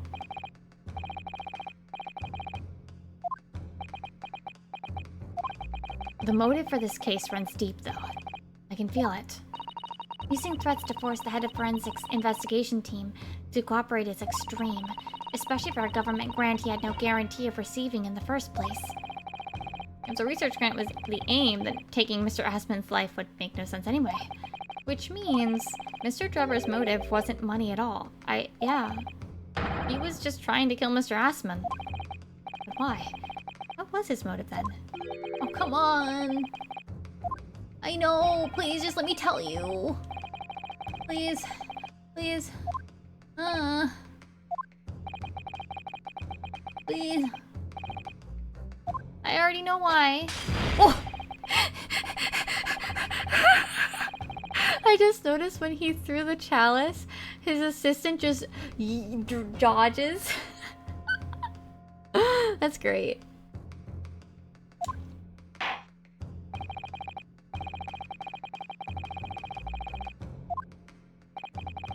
Okay, can I? Yes, I want to present the evidence. I want to present the evidence. All right, come on, come Yes, 2 pieces of evidence. Yes. Yes. I'm waiting for this. Come on. This. Take that! This newspaper article. 10 years ago. And every detail has been examined already. What can it possibly tell us? That dribble should never have been written. It's typical gutter press nonsense and it means nothing. Yes, on its own, it's particularly significant. However, when considered alongside another piece of evidence, it will completely explain your motive for wanting Mr. Assman dead. What other evidence? The contract! The fucking contract! Let's get to it! Come on! Come on, come on, come on, come on, come on, come on, come on, come on, come on, come on, come on, come on, come on. Take that! It's his contract, my lord. Mr. Drebber, this is the contract you signed with Mr. Assman. Oh, yes, that's right. The very document, in fact. That proves I had no reason to kill the man. Shut up! No, I'm afraid not. What? There's something very significant that this newspaper and article and the contract have in common. Really? And it's that common link that shows very clearly why you were determined to kill Mr. Odie Assman. It seems the defense has uncovered something the rest of us have missed. Are you blind? So my learned friend, point out what these 2 pieces of evidence have in common.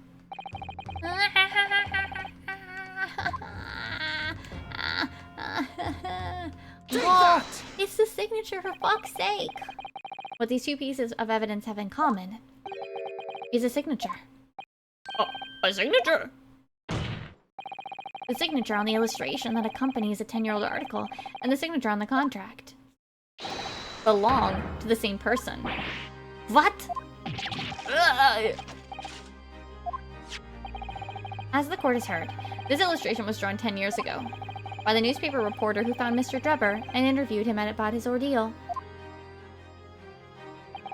If you look closely, the reporter's signature can be seen in the bottom right corner of the drawing. There we go, finally. And if you look at the contract here, which was signed between the witness and the victim last year, you can clearly see Mr. Assman's signature in the bottom. You see now? Good lord, yes, they're identical. In short, the journalist who drew the illustration and wrote the article published about Mr. Drebber 10 years ago was the victim of this case, Mr. Odie Assman. Oh, goodbye. Objection! But explain to the court why. Why would that constitute Are you dumb? He's literally told us why. Well, if you think back, you'll remember that Mr. Drebber talked about that article in his testimony. Come on! Ah! Sometimes the speed at which they reveal things is so frustrating.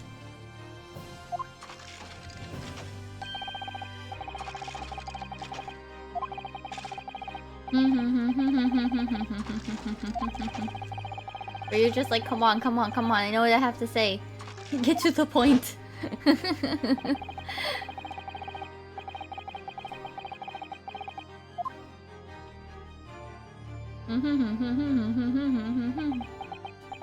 Okay, is he gonna explode yet? At the time, you were a student at the University of London who dreamt of becoming a scientist. However, this single newspaper article changed your entire life. Can he explode now? Well, Mr. Assman used to be a newspaper journalist, did he? He did, my lord. In fact, it's widely held belief that Assman managed to position himself at the heart of this criminal network, thanks to the many dubious connections he made during his time as a reporter. Please, explode. So you had to give up on your dream and leave university. You lost everything. Eventually you found yourself working in the field of science, but only in the shadows. And all because of that article. Written by Mr. Assman. Enough! Enough. I don't know how to read it. Ooh. Ooh. Ooh, Mr. Robot. Topless, endless drivel about my life. What? Explain yourself, Mr. Drebber. Yes, it's true. I had to leave the university as a result of that article. But it was just the straw that broke the camel's back. What do you mean? Almost every student of science in the faculty was too poor to actually conduct any research. But they struggled on with their hypothesis anyway. We all did, only to have them taken by vultures. Sooner or later, you knew your ideas would be stolen and patented by some wretch or other. After all, Good gracious. making a name for yourself as a scientist in a climate like that was a miracle only a select few geniuses would ever hope to achieve. Personally, I wasn't one of those geniuses, so it was hardly a wrench.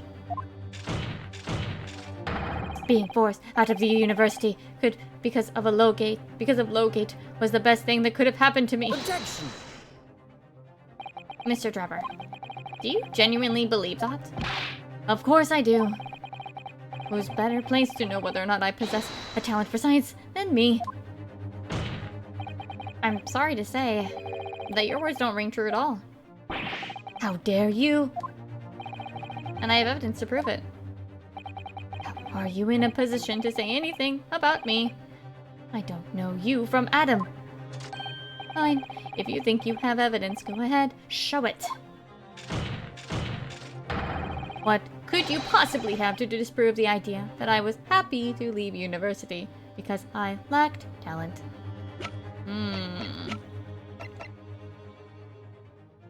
Take that! You didn't lack talent.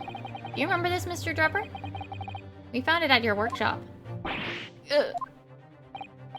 Is that? A Royal Society trophy for excellence in science. What exactly is this trophy, Counselor? It's the greatest honor that can be bestowed on a young scientist, my lord. There's no higher accolade. It recognizes emergent talent and promises a bright future. Good gracious. Your prospects for the future were excellent, weren't they, Mr. Drebber? Because even then, you were a genius in your field. Damn. But you lost everything. You had no more future. Your talents would go to waste. All as a result of this one newspaper article. I don't know when you realized who Mr. Aspen was. When it dawned on you that he was the same journalist who 10 years ago ruined your life. It's abundantly clear that you had no intention of forgiving the man. Is he gonna explode? Is he gonna explode? Come on. The truth is... Finally. He's gonna fold. Ooh, ooh, ooh, ooh. Huh? Ooh.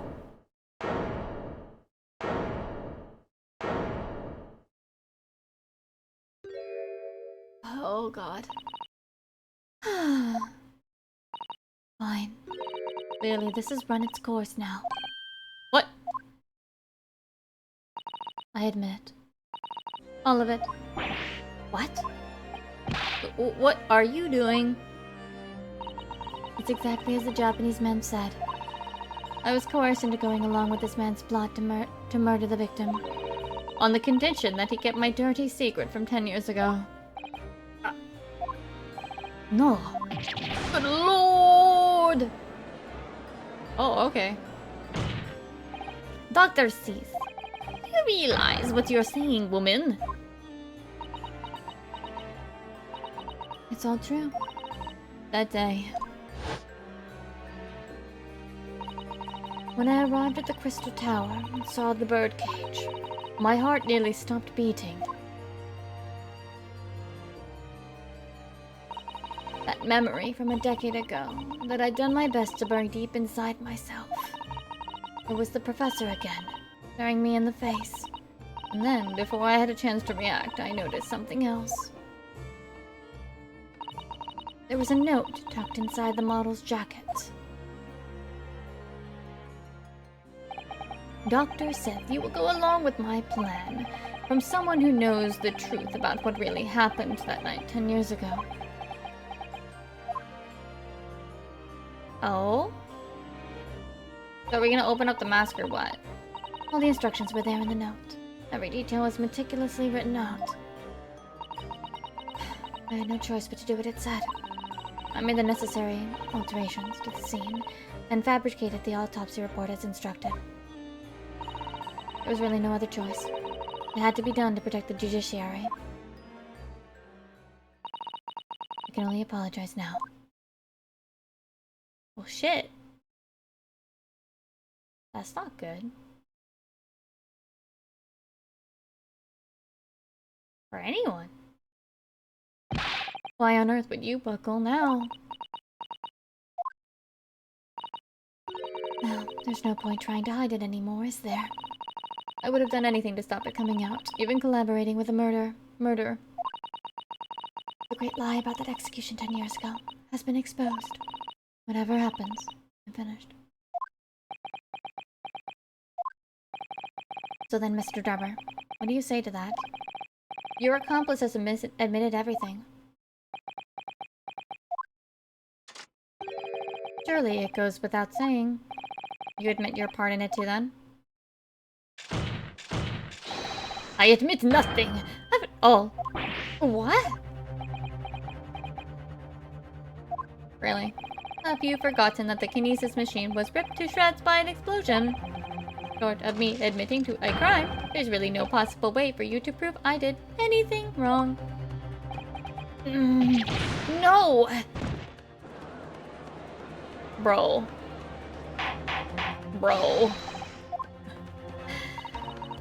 Whatever this man says, I admit everything. He threatened to expose my secret. I went along with his plan. And Lord Van Zyx. Yes.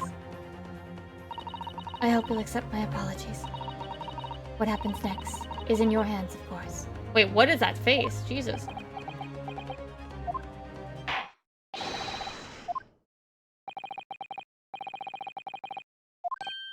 Wait, what?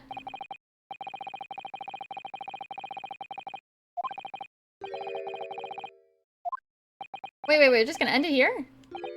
Very true. It had slipped my mind. Isn't he one of your closest friends? As the court has heard, Dr. Sith has admitted to the allegation brought by the defense, thereby absolving the defendant of any possible guilt. Wait. You mean...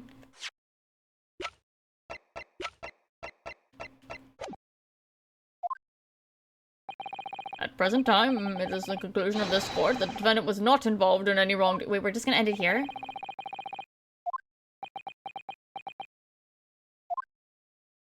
Oh, come on. None, my lord. Oh, congratulations, Mr. Naruhodo. You've proven Professor Harebrain's innocence. But it doesn't... Wait...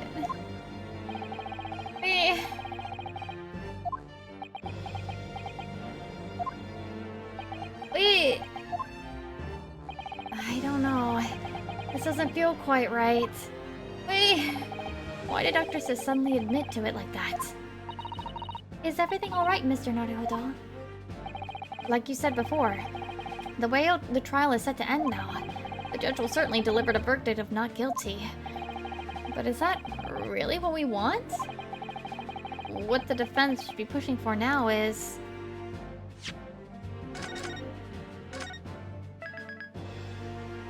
I want an answer.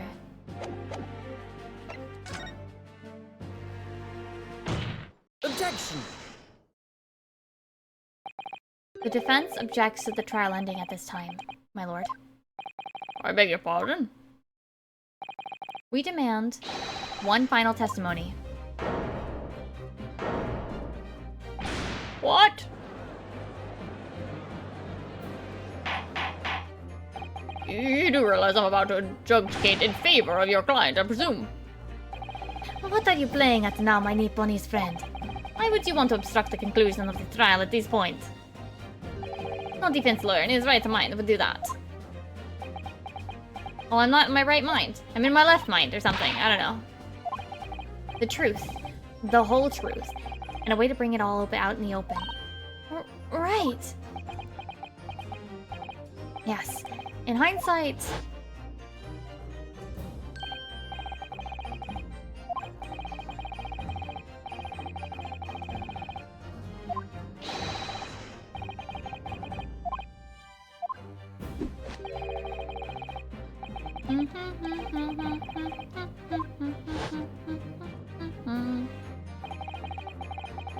I'm sure Mr. Sholmes knew.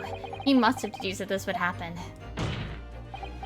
Yes, I'm here in court to advocate for my client, and to secure an acquittal. Obviously. But that's not all. I believe that I have duty to the court to pursue the whole truth of the case, until every last detail is laid bare. And that is why the defense calls for further testimony from Dr. Seth. Testimony from me? About what? About the nature of your collaboration with Mr. Enoch Drebber. In case it's escaped your attention, I've already admitted everything I did. The whole truth has already been revealed. Stop wasting everyone's time. As his lordship has made very plain, your client will get the acquittal you've wanted for him. There's simply no point protracting this business further without a tedious cross-examination. Objection! Okay, bye. Pray forgive my careless handling of that hallowed bottle. I sleeped. That's what you call it? What is your objection, Lord Van Zykes? The prosecution also calls for supplementary testimony from the witness. Don't be stupid.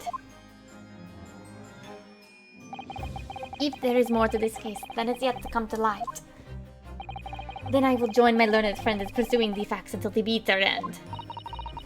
Throws his assist. I don't know if he's that strong. Do you think he's that strong? He'd actually have to use both of his arms. He only ever uses the 2 fingers. He probably is strong enough to lift his assistant, but would he like bring himself to that level of picking up his system with both arms?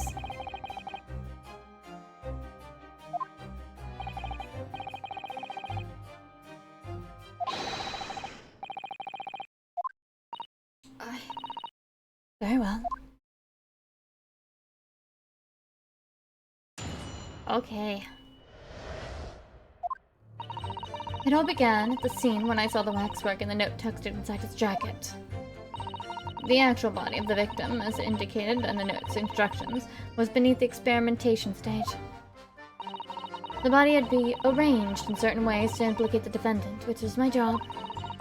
I enlisted the help of the entire forensic investigation team to dress the scene appropriately. The truth about the execution 10 years ago was a state secret at the highest level. I had to protect it. Okay, ma'am. Sure. So I was right. The stage and the machine were all specifically designed for the deception. So it seems. And all meticulously prepared. You did well to see it through. You're a very shrewd boy. So kind of you to say. And what about this autopsy report, then? All I did was record the location of the body as being in the Crystal Tower instead of under the stage. That's all? That's a terrible corruption. Only my team were aware of the deceit, and then only under my explicit instructions. Nobody else at Scotland Yard knew anything about it, I assure you. With multi-samples, flawed mercies, I suppose. Well, I believe that testimony has clarified everything. There's no particular need for cross-examination, I would say. No. I disagree. I can't shake the feeling that something's wrong. Just look at that expression on Dr. S's face. It's the defense's right to cross-examine any witness following testimony. What is it about you Japanese that makes you all so doggedly persistent?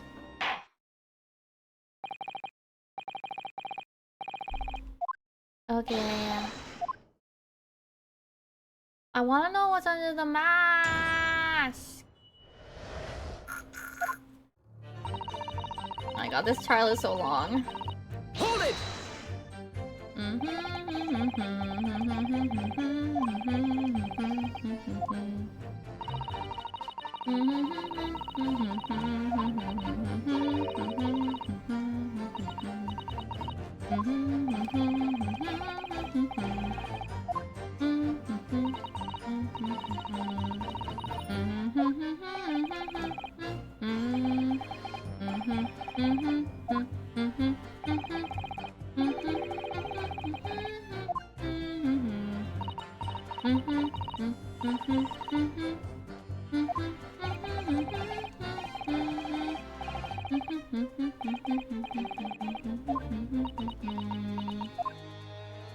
I gotta press everything. Hold it!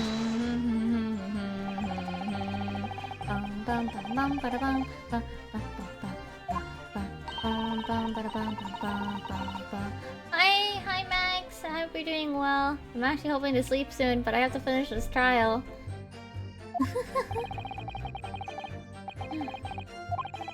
I'm hoping to sleep soon. It is much later than usual.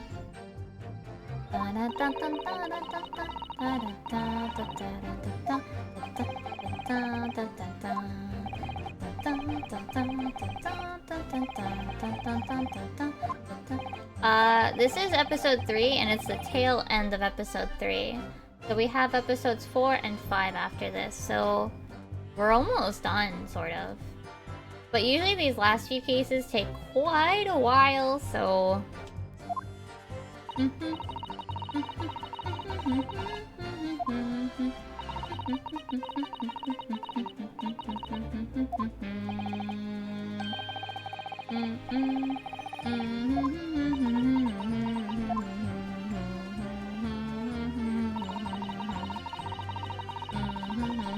Hold it!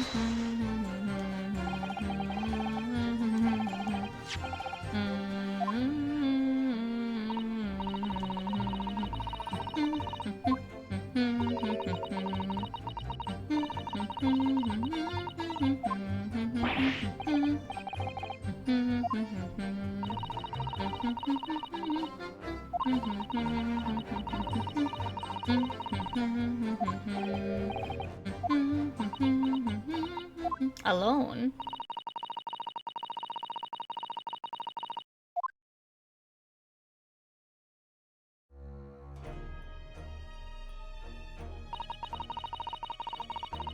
Oh, I found the birdcage lying in the dirt.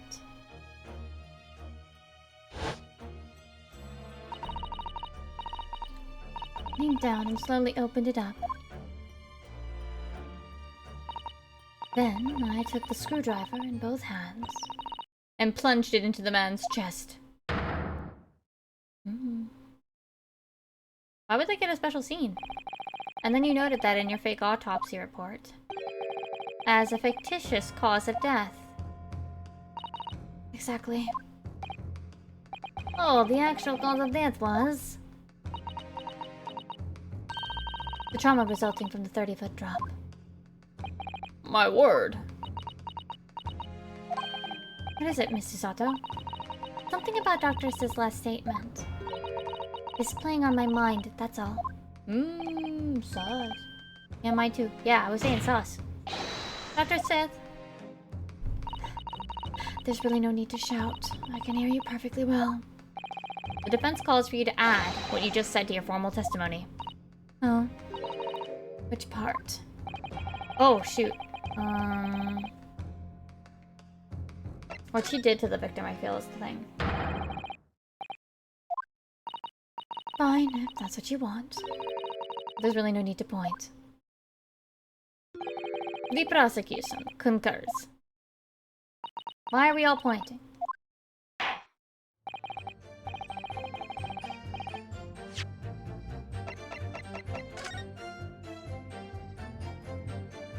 Oh, I don't know. That's just anime. That's just anime stuff. I think they're like actual parts of her hair dangling, but then she has like little like knobs at the end of them. I don't know.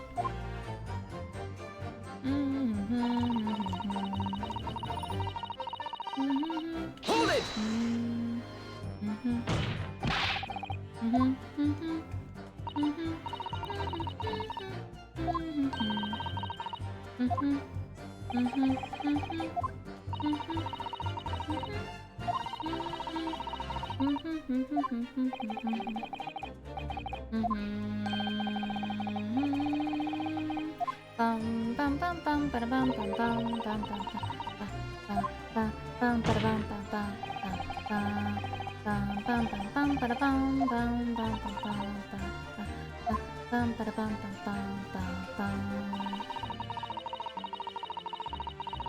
Okay, so let's keep pressing. Let's keep. Let's keep pressing. Have you figured out if Van Sykes is a vampire yet? No. Well, he did have some bats in his, in the hallway to his area, so maybe he is.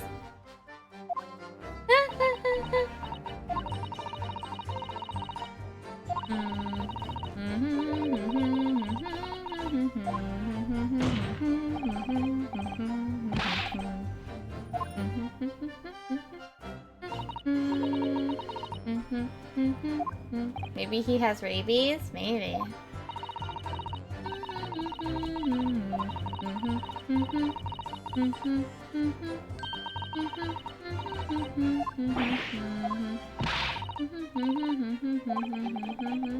I need a lawyer. You are the lawyer, Runosuke.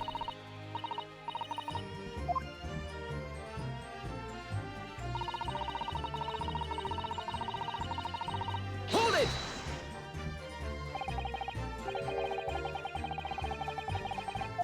Okay.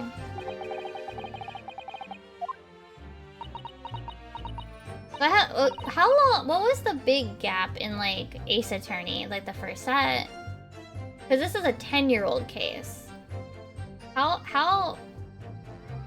Well, there was another case, and how big of a gap was that? I can't remember.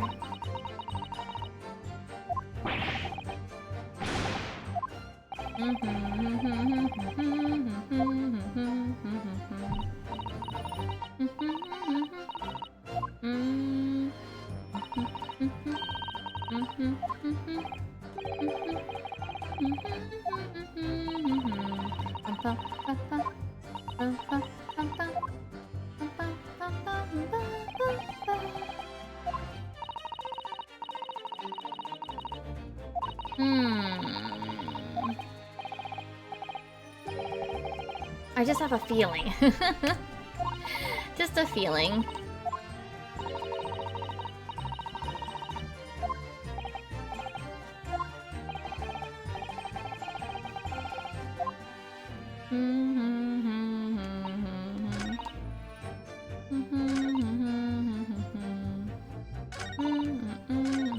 Hold it! Are you gonna go sleep? Oh yeah, sleeping me, Doc. Yeah, hopefully I will finish this soon.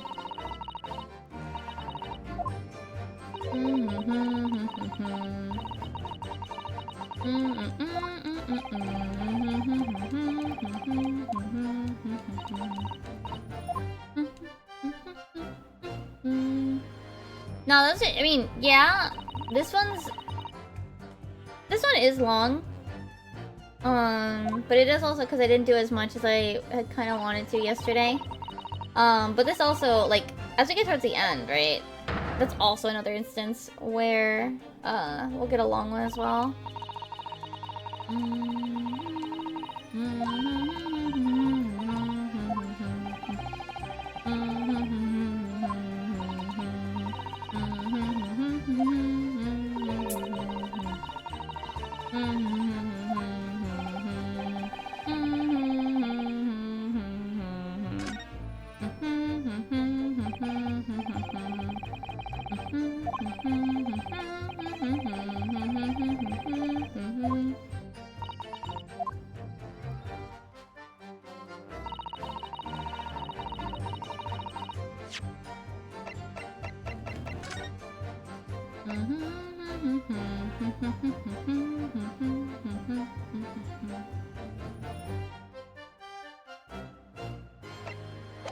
Wouldn't that be an issue if he's bleeding, though?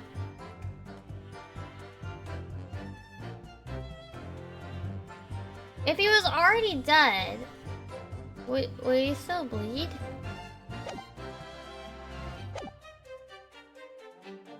Hold it!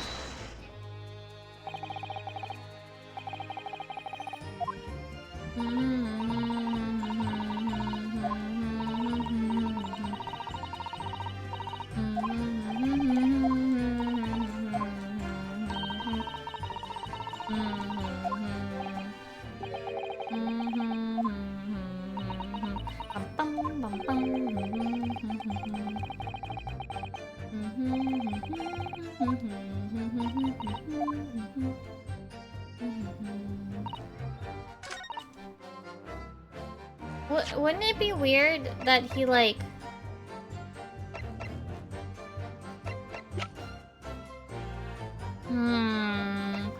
Something's not right here, and I'm not sure what it is. And I'm not sure how to present it. Like, a stab wound to the chest, right? But would he bleed that much if he was already dead?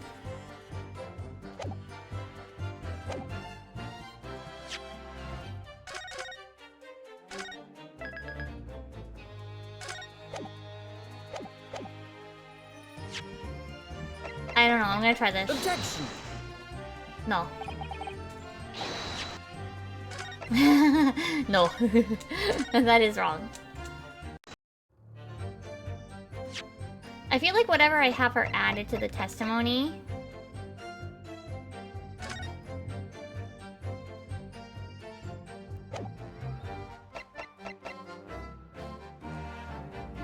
I feel like whatever that is...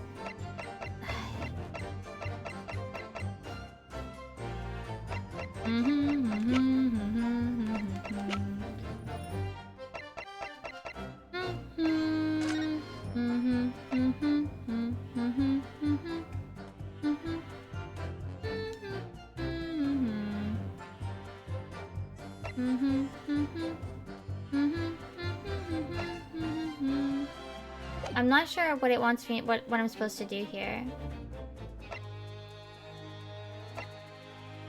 I actually am not sure at all.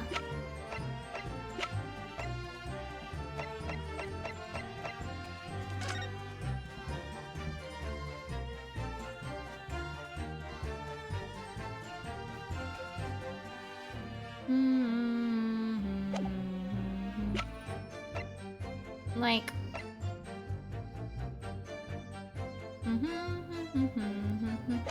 Like, I'm not sure at all.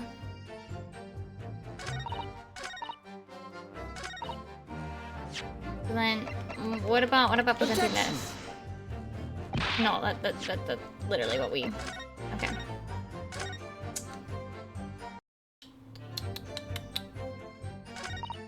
Hold it! What was the other thing she said?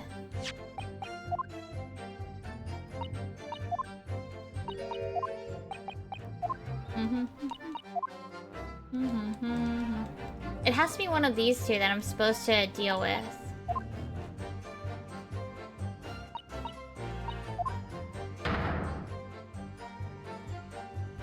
Right? It has to be one of these two.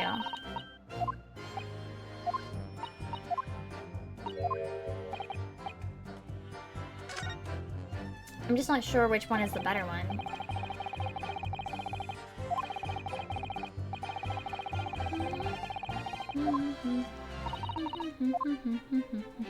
I'm not sure which one is the better one.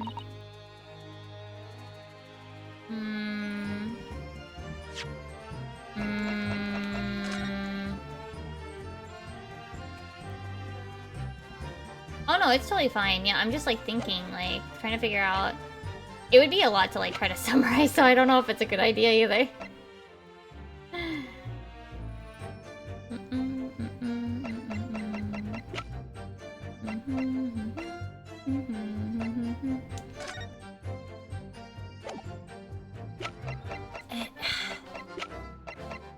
Objection! Oh, it was this. Okay.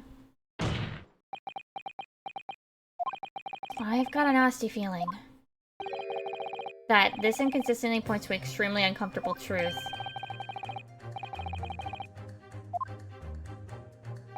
I apologize, my lord. Dr. Sith, in that last statement of yours, there's just one point. This music's really nice. It seems to defy explanation. Out with it, my learned friend. There's an obvious inconsistency between your description and this photograph, which shows the victim in the birdcage following the events that led to his death. Objection!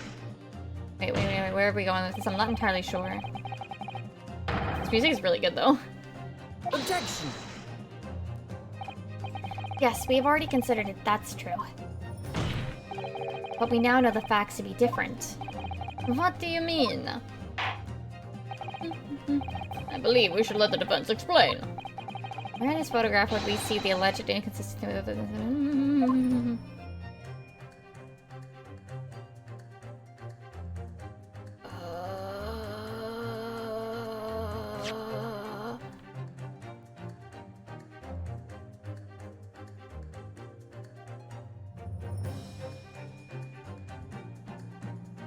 into the chest.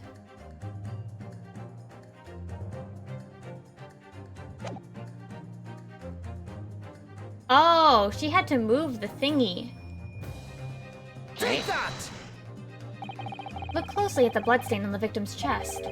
It clearly extends downward direction towards the man's feet. Oh wait, that too!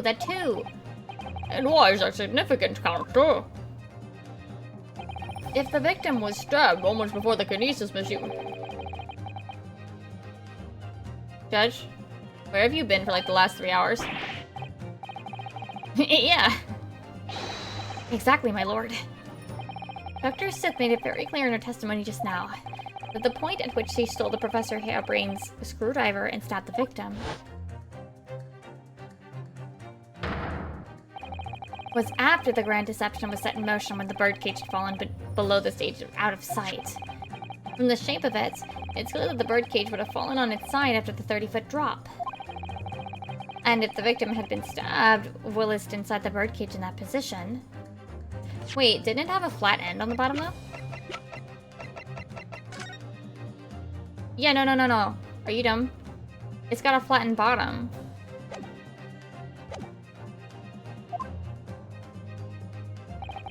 The blood from the wound would have spread out equally in all directions. For it to have formed in longitudinal appearance we see in the picture is inconceivable. Given that the victim's blood seeped vertically downwards from the wound, it must be the case that when you stabbed Mr. Essman, he was standing up. In short, Dr. Sith, your latest testimony was a total fabrication. Okay, so wait, where are we going with this? I knew it. I was right. Now I've identified that contradiction. There's only one way to explain the facts. We've all been under great misapprehension here. What? What sort of misapprehension? Oh wait, it was another case of the victim wasn't dead, huh? Dr. Sith. You claim you were coerced into helping Mr. Drebber as a result of the note he left in the waxwork. You claim that you made changes to the scene of the crime to implicate the defendant. And you claim that you authored a fake autopsy report to cover your tracks. But one of these claims is an out-and-out lie. Because the question of what the bloodstain really tells us has only one possible answer. If that is the case, what is it, man? He's literally me right now. Ryunosuke, just say it, bro.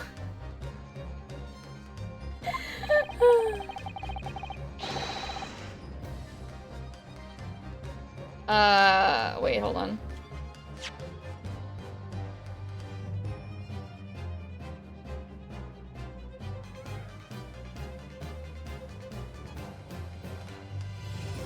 It's the coerced, isn't it? Yes, I'm saving, just in case.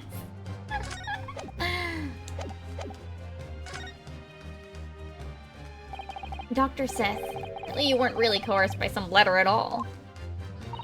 what? If you were, where's the note? It's nowhere to be seen. That's as maybe... So why don't you present it to the court, if the assertion vexes you? Obviously, I've already disposed of it, and I'm not vexed in the slightest. I'm sure. Need to remind you that it was you yourself who established the coercion.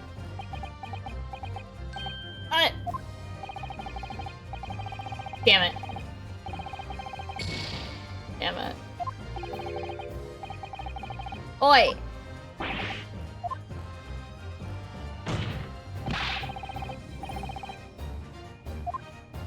Okay, so I picked the wrong one. Then she'd lied about the stabbing. Yeah. The answer is very simple if you consider the sequence of events. If, when the victim was stabbed, the blood from the wound seeped downwards as it did, we can be sure that the victim must have been either sitting or standing upright at the time. But as you rightly pointed out, the birdcage would have fallen on its side when it fell beneath the stage. Yes, it would. Which tells us that the victim must have been in a position of his own accord. Objection! That's impossible! The man was dead, remember? No, that's the misapprehension. She killed a man. When the birdcage fell from the stage into the void below, it must have hit the ground with considerable force.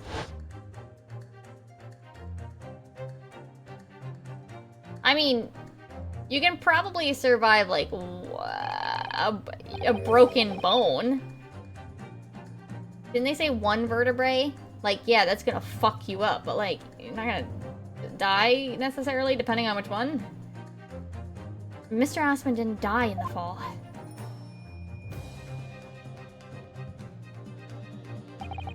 He probably lost consciousness for a while, but when he came around, he got to his feet to climb out of the cage.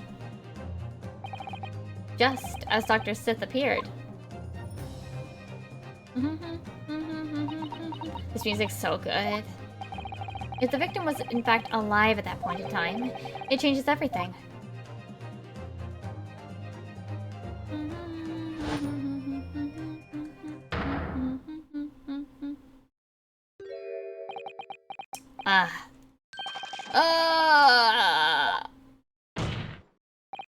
Mr. Odiusman's killer wasn't the defendant, Professor Albert Harebrain, nor was it the mastermind behind the stage trickery, Mr. Enoch Drebber.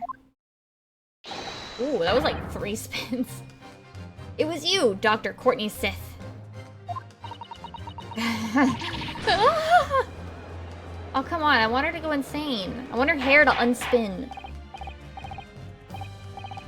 Can this possibly be true? Have you been taking me for a fool?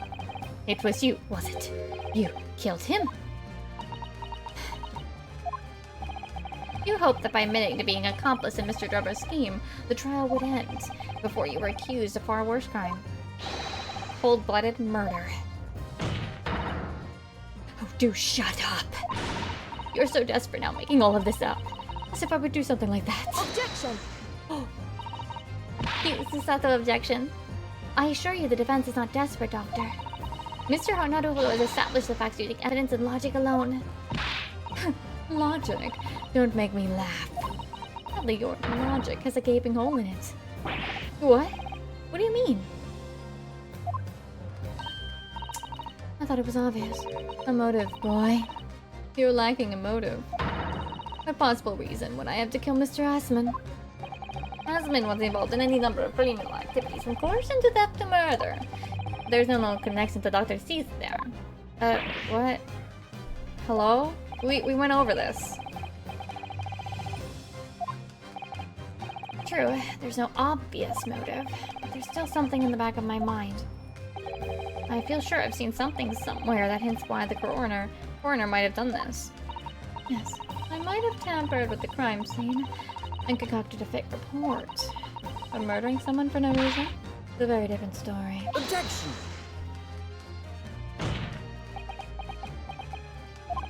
No. When you question what possible reason you could have for wanting to kill Asman, something did come to mind. What? Well, it's obvious. It's the newspaper article again. We went over this. We went over this. Something that seems strange, but we had no reason to suspect at the time. Wait, yesterday? The previous part? Wait, what?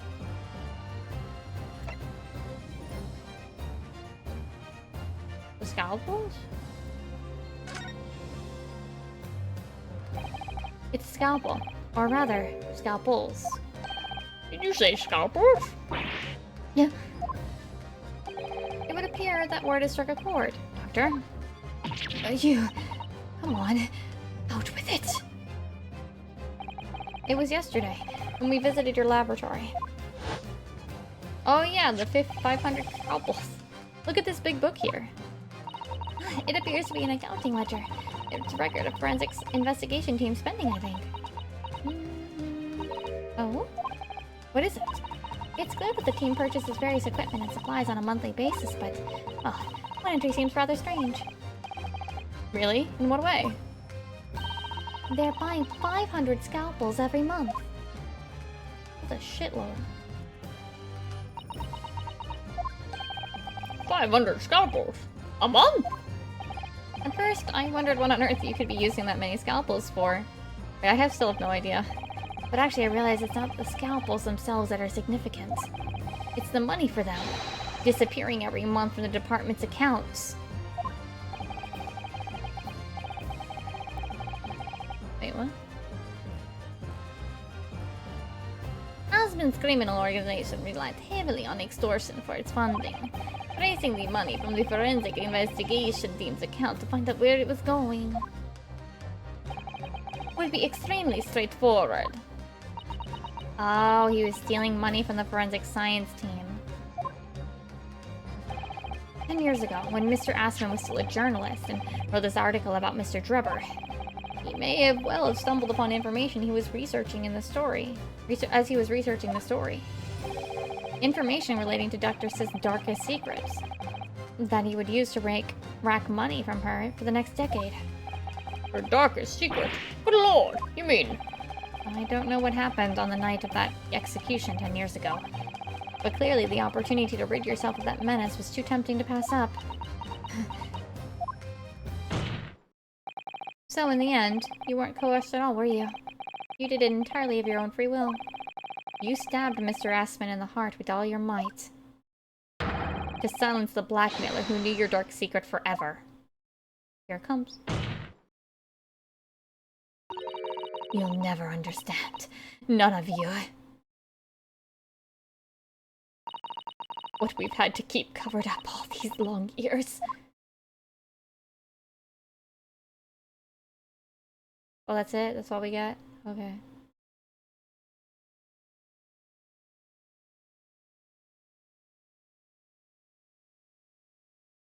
Well, that's depressing. That's disappointing. As very little of the machine remains as after it was ripped apart by the bomb, the truth of this case can never be properly established unless you speak out. And if you decide not to, it's very possible that Courtney Sith will escape punishment for her crimes. Please, sir, go up to what you've done and tell the court the truth about what happened.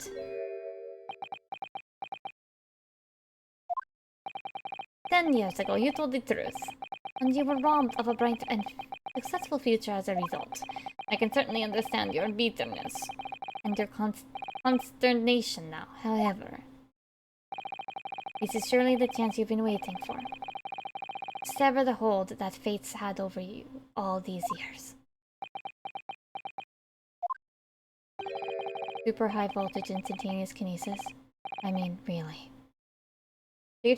Oh no, there's DLC outfits in Ace Attorney 2, Greatest Ace Attorney 2, and I turned them on. It's just either the default outfit or these like Iris's steampunky outfits. So I turned them on for these two. I didn't turn on Sholmes' Japanesey outfit, unless I guess we go back to Japan and Sholmes comes with us. I don't know.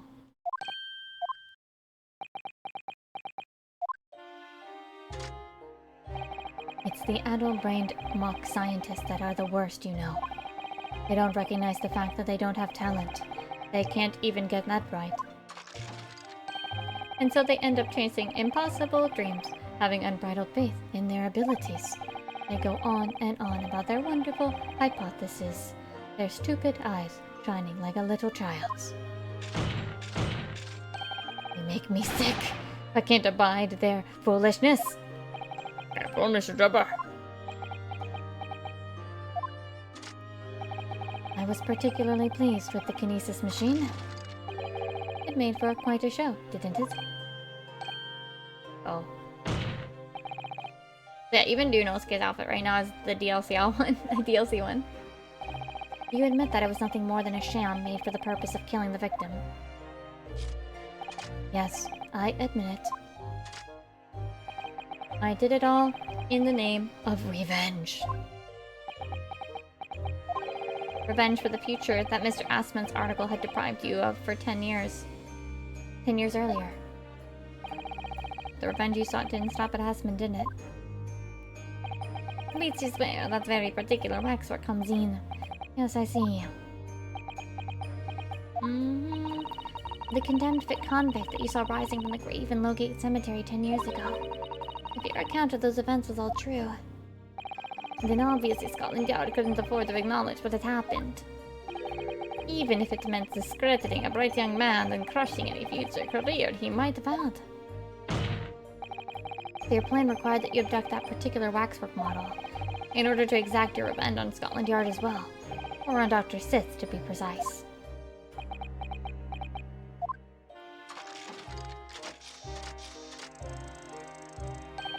It was a year ago. By some extraordinary twist of fate, Asmund turned up at my workshop. He didn't remember who I was, of course. He just wanted to employ my services as an engineer. And he happened to have a paper with him. An article on the front page caught my eye about the coroner who handled that bogus autopsy being appointed head of a new forensic team. When I learned that news, my cognitive processes started to devise the plan. I don't know. Probably. He's kind of insane. What a horrid tale. He robbed me of my future. I wanted to use the man's own wiles against him. And have that rotten Scotland Yard eating out of my hand at the same time. Oh. I wanted them all to suffer the same humiliation I'd had to suffer. I see. Well, that sucks. Are we gonna get to know what's behind the mask yet, or what? Who's the professor? Who's the serial killer, the professor? Or justified his revenge, at least to yourself. Certainly, no one has the right to destroy another prospects, especially for purely selfish gain. And yet, in carrying out your plan, you did exactly that to someone else, didn't you? Did I? Professor Harebrain's only crime was passion for his hypothesis. But you had no compunction about sacrificing his future to effect your revenge. You knew that he would be forever branded a failure and a fraud. Yes, it's an ancient from Final Fantasy XIV. Perhaps life treated you unfairly 10 years ago. And others' misconduct left your life in tatters. But remember this. Your own actions resulted in exactly the same thing for another perfectly innocent young man.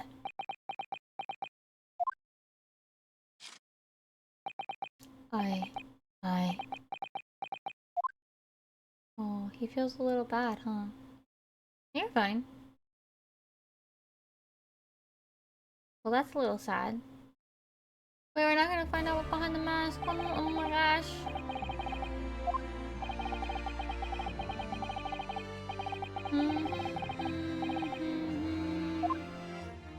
I presume she will face trial in the coming days along with Mr. Drebber. A most regrettable situation indeed. He's made great contributions to her profession over the years. It really is hard truth to swallow. However, it is a topic for some future occasion. Now, Professor Harebrain. Oh, yes? It seems there was a great deal more to your experiment than you realized. However, I think we can assume now that all the sordid details have been brought to light. This has been a very long and profound trial, but I'm pleased to say you are absolved of all guilt. This whole experience has taught me a very great but painful lesson. I've been, this dedicated scientist, this devotee of natural philosophy. I've been selfish and self-centered, and above all, a fool. Professor. I spent my life thinking of nothing but my research. Misguidedly believing I could do whatever I set my mind to despite my lack of talent. Oh, and the worst of it is, in the process, I've caused other pain and misery. Others who were far greater people than I. No, Professor. That is not true. What? Don't tar yourself with the same brush as the driver. What happened was his doing, and he's alone. This outcome is his fate, not yours. You're not to blame in any way. You're Van Zyk's. And the reason with which he referred to you earlier, calling you a fool. Talentless even. Oh, he's being nice to his friend. The man has no idea. To believe in yourself and work your fingers to the bone to realize your dream. Not laudable, not laughable. Oh, No one has the right to deride another for such choices. Oh. Thank you, Barrock. Oh, that's so sweet of him.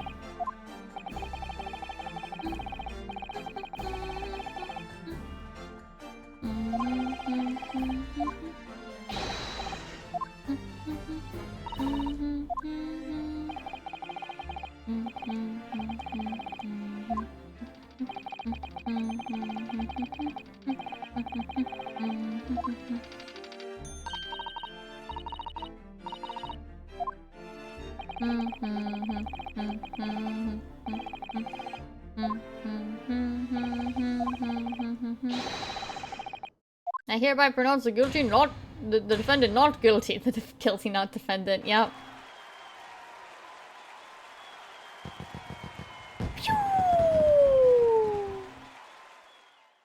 Alright, but what's gonna be the cliffhanger? What's gonna be the cliffhanger?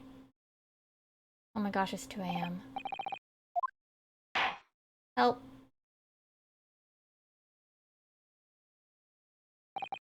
It's over. That was some trial.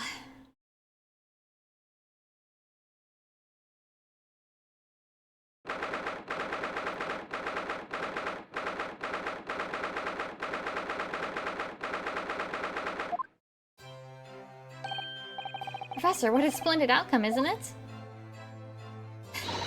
Oh, it is. It is. Congratulations, Professor Harebrain. Mr. Naruhodo. Miss Susato. I am truly beside myself with gratitude. How can I ever thank you enough? I'm just glad it's all been cleared up. That you realize you were just caught up in a bad situation. Right now you know. If I had that research grant money, I'd give the whole lot to you, every penny. Well, that's very kind, but I'm just a student, so... We don't need any financial reward. Your acquittal is more than enough. Oh dear. Oh, what can I do? Aha! How about this? As a memento of the paper about my hypothesis inside. Well, just as a memento then. Thank you. I've been wondering, Professor. What are you going to do now? Oh my. Yes, what am I going to do? My hypothesis of my great machine lie in ruins. What's the deal? It's been too long since I was last in London, so perhaps I'll enjoy some sightseeing. I must explore the Great Exhibition while I'm here, too. And see if new inspiration hits me. Oh yes, that's a wonderful idea. I can't allow that. Who? What?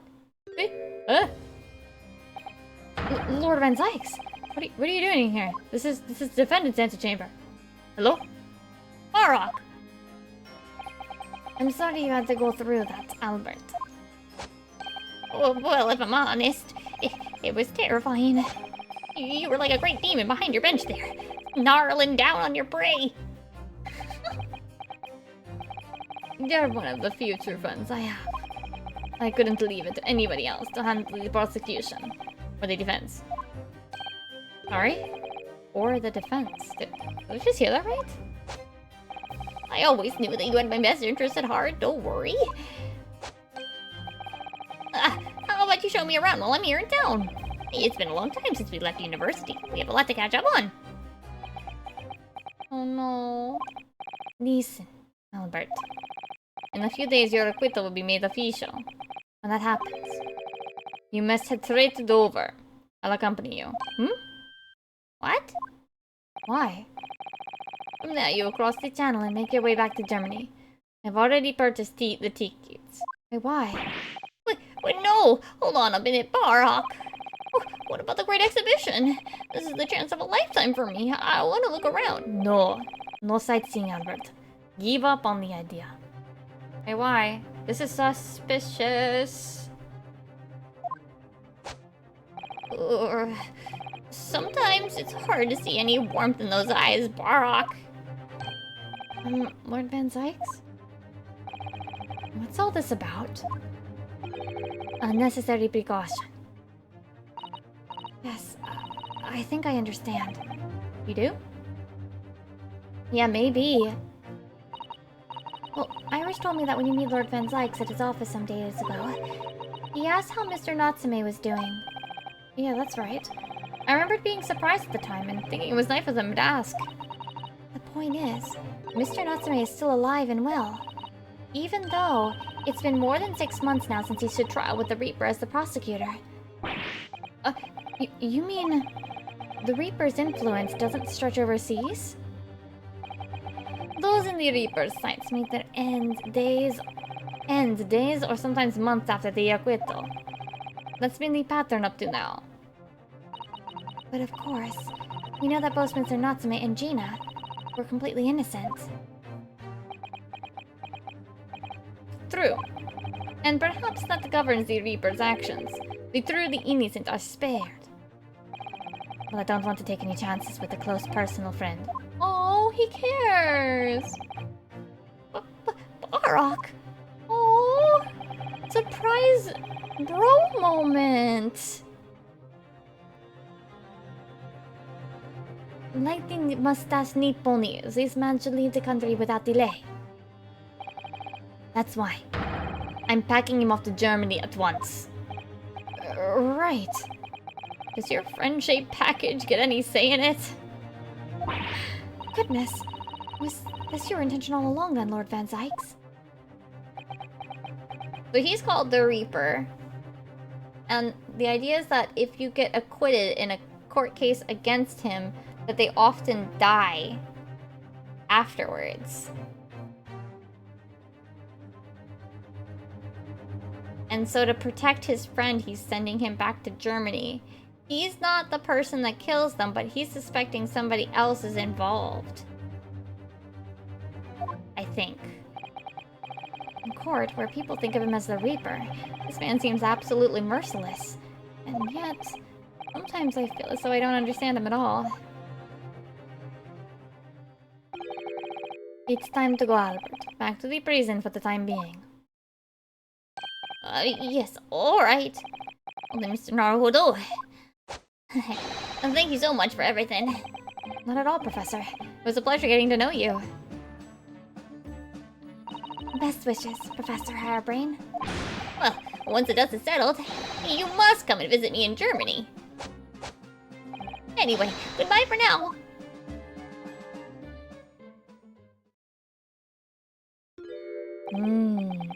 Now my Nipponese friend. Oh, yes? I thought you'd gone too. We have matters to discuss. Can you spare me some time? Ooh! Bro moment! I'll be waiting in the courtroom in 10 minutes.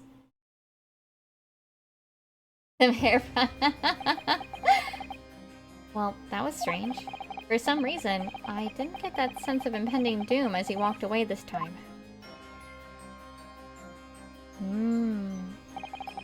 The enigma, Mark Van Zykes. What does he want to discuss, I wonder? The answer awaits in the courtroom, I suppose. There goes then. Oh, it's gonna be here? Or is it gonna be a TBC? Please be a cutscene so I don't have to read. Please have audio.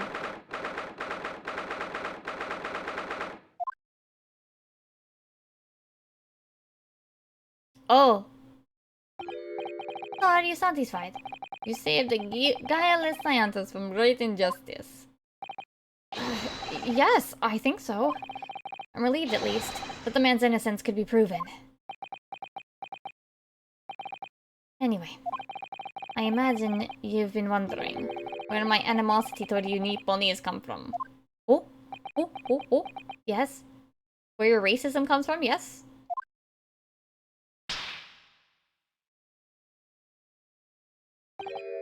Well, at first I thought you just didn't like me. I imagine you saw me as a pretentious child from an unimportant land who had no business being here. But now I think differently. You clearly know our ways, so I would guess that some specific incident led to your thorough dislike of my race. Will you tell me what happened, please? the professor. Ooh, spooky music. I thought I'd never hear that name in this courtroom again, to be honest. He took your brother's life. Clint. My brother was Clint Van Zykes. 16 years ago, when I was still just in my teens. He was already the director of prosecutions and a key member of the judiciary. I looked up to him. He was everything I aspired to be. He was involved in the establishment of justice systems in foreign countries as well. There were exchange programs between Britain and other nations too, To share knowledge and ideas. as part of one of those programs. 3 judicial students came to Britain from your homeland, the Empire of Japan. Oh, if it was 16 years ago, then one of them could have been my father. Of course. I remember Dr. Mikotoba well. I had no idea. I was a minor at the time, training at the prosecutor's office. One day, Clint introduced me to 3 visiting Nipponese. So, you've actually met my father. He and his colleagues were polite and amicable. They were adept at their work and exacting in their standards. It was my first encounter with the Nipponese spirit and made a very great impression on me. But 6 years later, when it happened, the investigation was going nowhere. There were no suspects even, just an ever-growing list of victims. And in the end, my brother became one of them. The last, in fact, before the case was finally resolved. I'm so sorry, Lord Van Zykes. Truly. Clint was always ready to put his life on the line for justice anyway. So he wouldn't have wanted it any other way. He lost his life to the killer, but it was his victory in the end.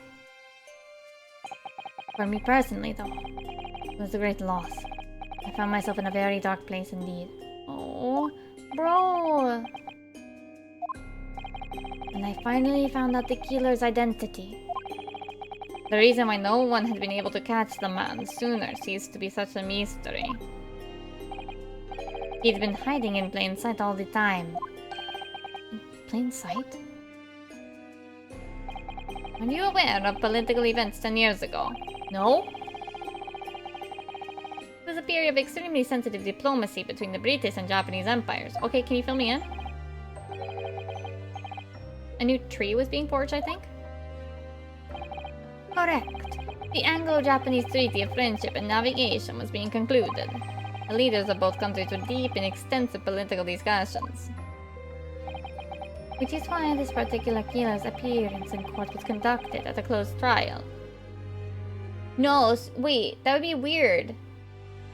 Because Susato's father is, like, not dead. And they were definitely tried in a closed trial. If the British public had known the identity of the killer, not only would the treaty have been in jeopardy, our 2 nations could very well have ended up at war. What? A war? Between Britain and Japan? But that would mean... Oh my, you mean to say the professor was... Okay, but are we gonna see it? When the trial reached its conclusion earlier, I thought to myself, yes, it's time. Oh my god, they're gonna do it. He's got the key in his hand. Time for you to come face to face with this hideous monster. I borrowed the key for the mask from the proprietress of the Waxwork Museum. So see for yourselves now. Confirm it with your own eyes. The truth that's been hidden this past decade. Oh my god.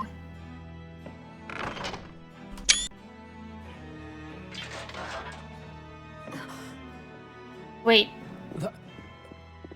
That's the professor?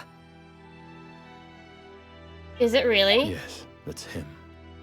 Until now, the thought never even crossed my mind. That the mass murderer, whose crimes shook Britain as never before,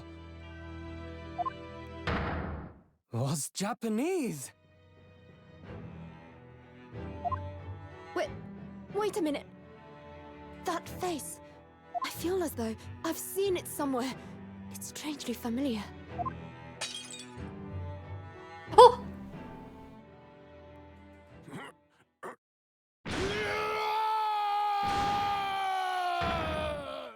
Sir?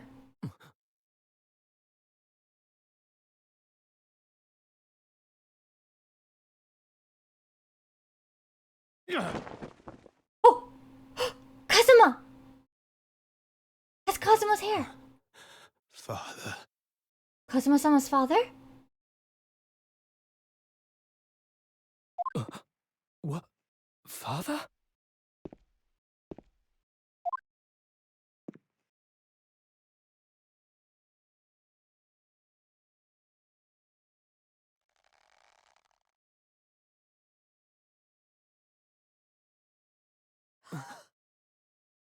Kazuma! Oh my god! Kazuma's not My dead! best friend, Kazuma Asogi. After a whole year, finally his memories returned.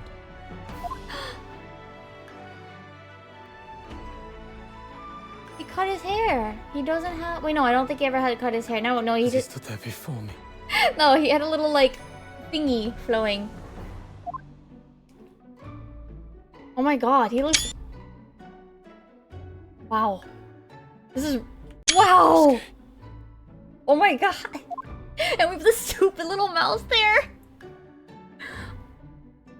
Hello again. My friend. Kazuma-sama! Judicial Assistant Mikotaba.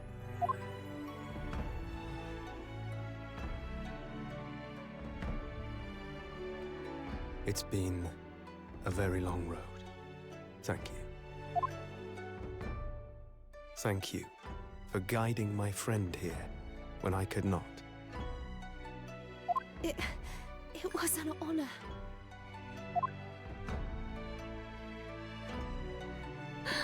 Rose! I knew you wouldn't die that easily. Kazuma. What a funny sentence! I owe you thanks, too. For taking good care of that in my absence. Oh.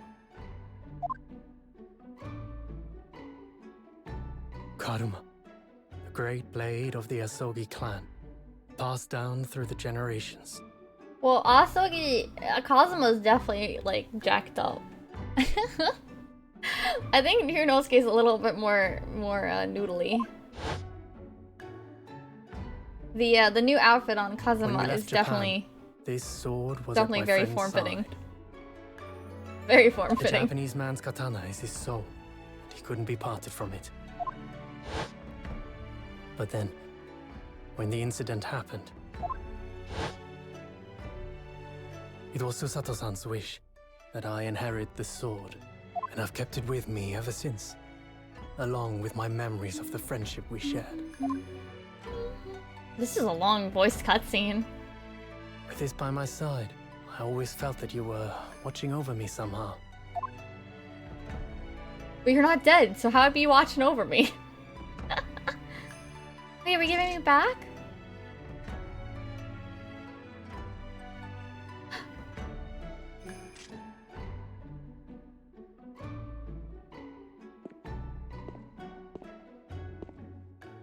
I've made it. At last. Father. Oh, that's the mission he was entrusted with. Are you saying... Surely not. You mean, you knew all this time? I'm looking at it, but I still can't believe it. This mass murderer is Kazuma's father.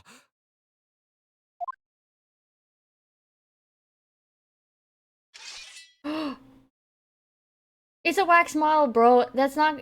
Remember? It's a wax model. Don't fuck it up.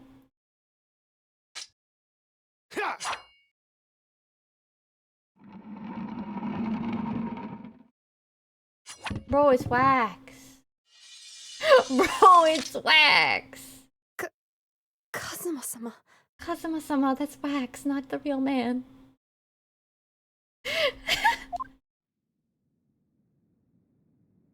Now he has two sword. Ryunosuke, we have much to talk about.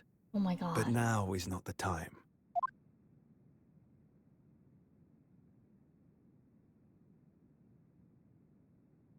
I'll be seeing you. Oh.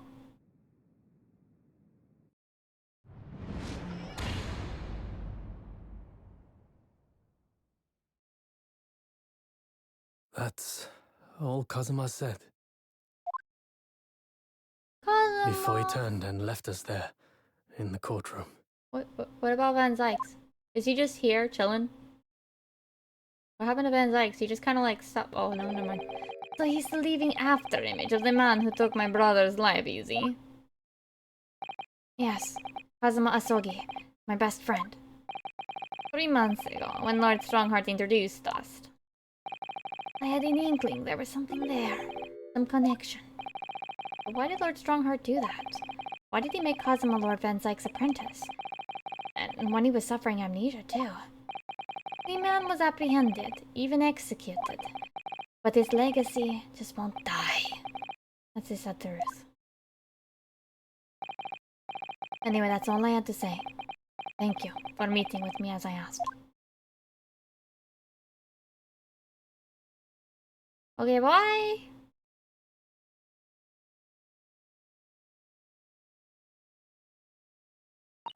"10 years ago, my grandmother took me to the railway station.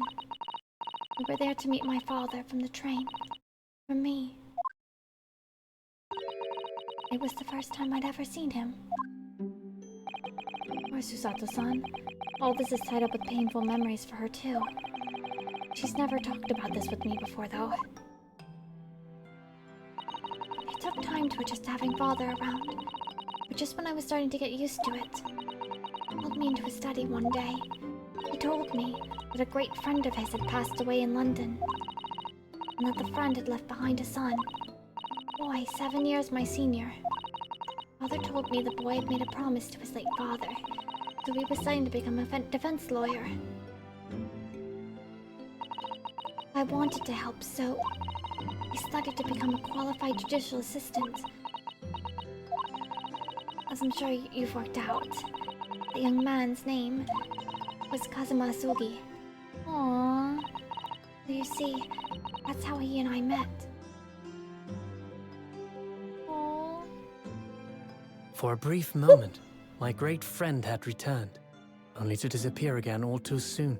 But in that fleeting encounter, something stirred. Something that had been dormant for a long time. As if great wheels had been set in motion. I could almost hear them creaking into life.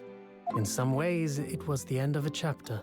But in many, it was the start of a new one. No, it was the end of an episode.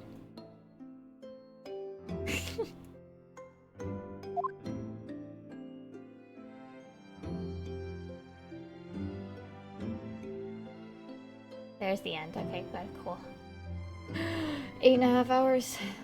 Oh my goodness.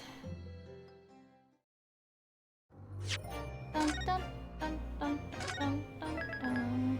So the next one is Twisted Karma and his last bow or bow. I don't know.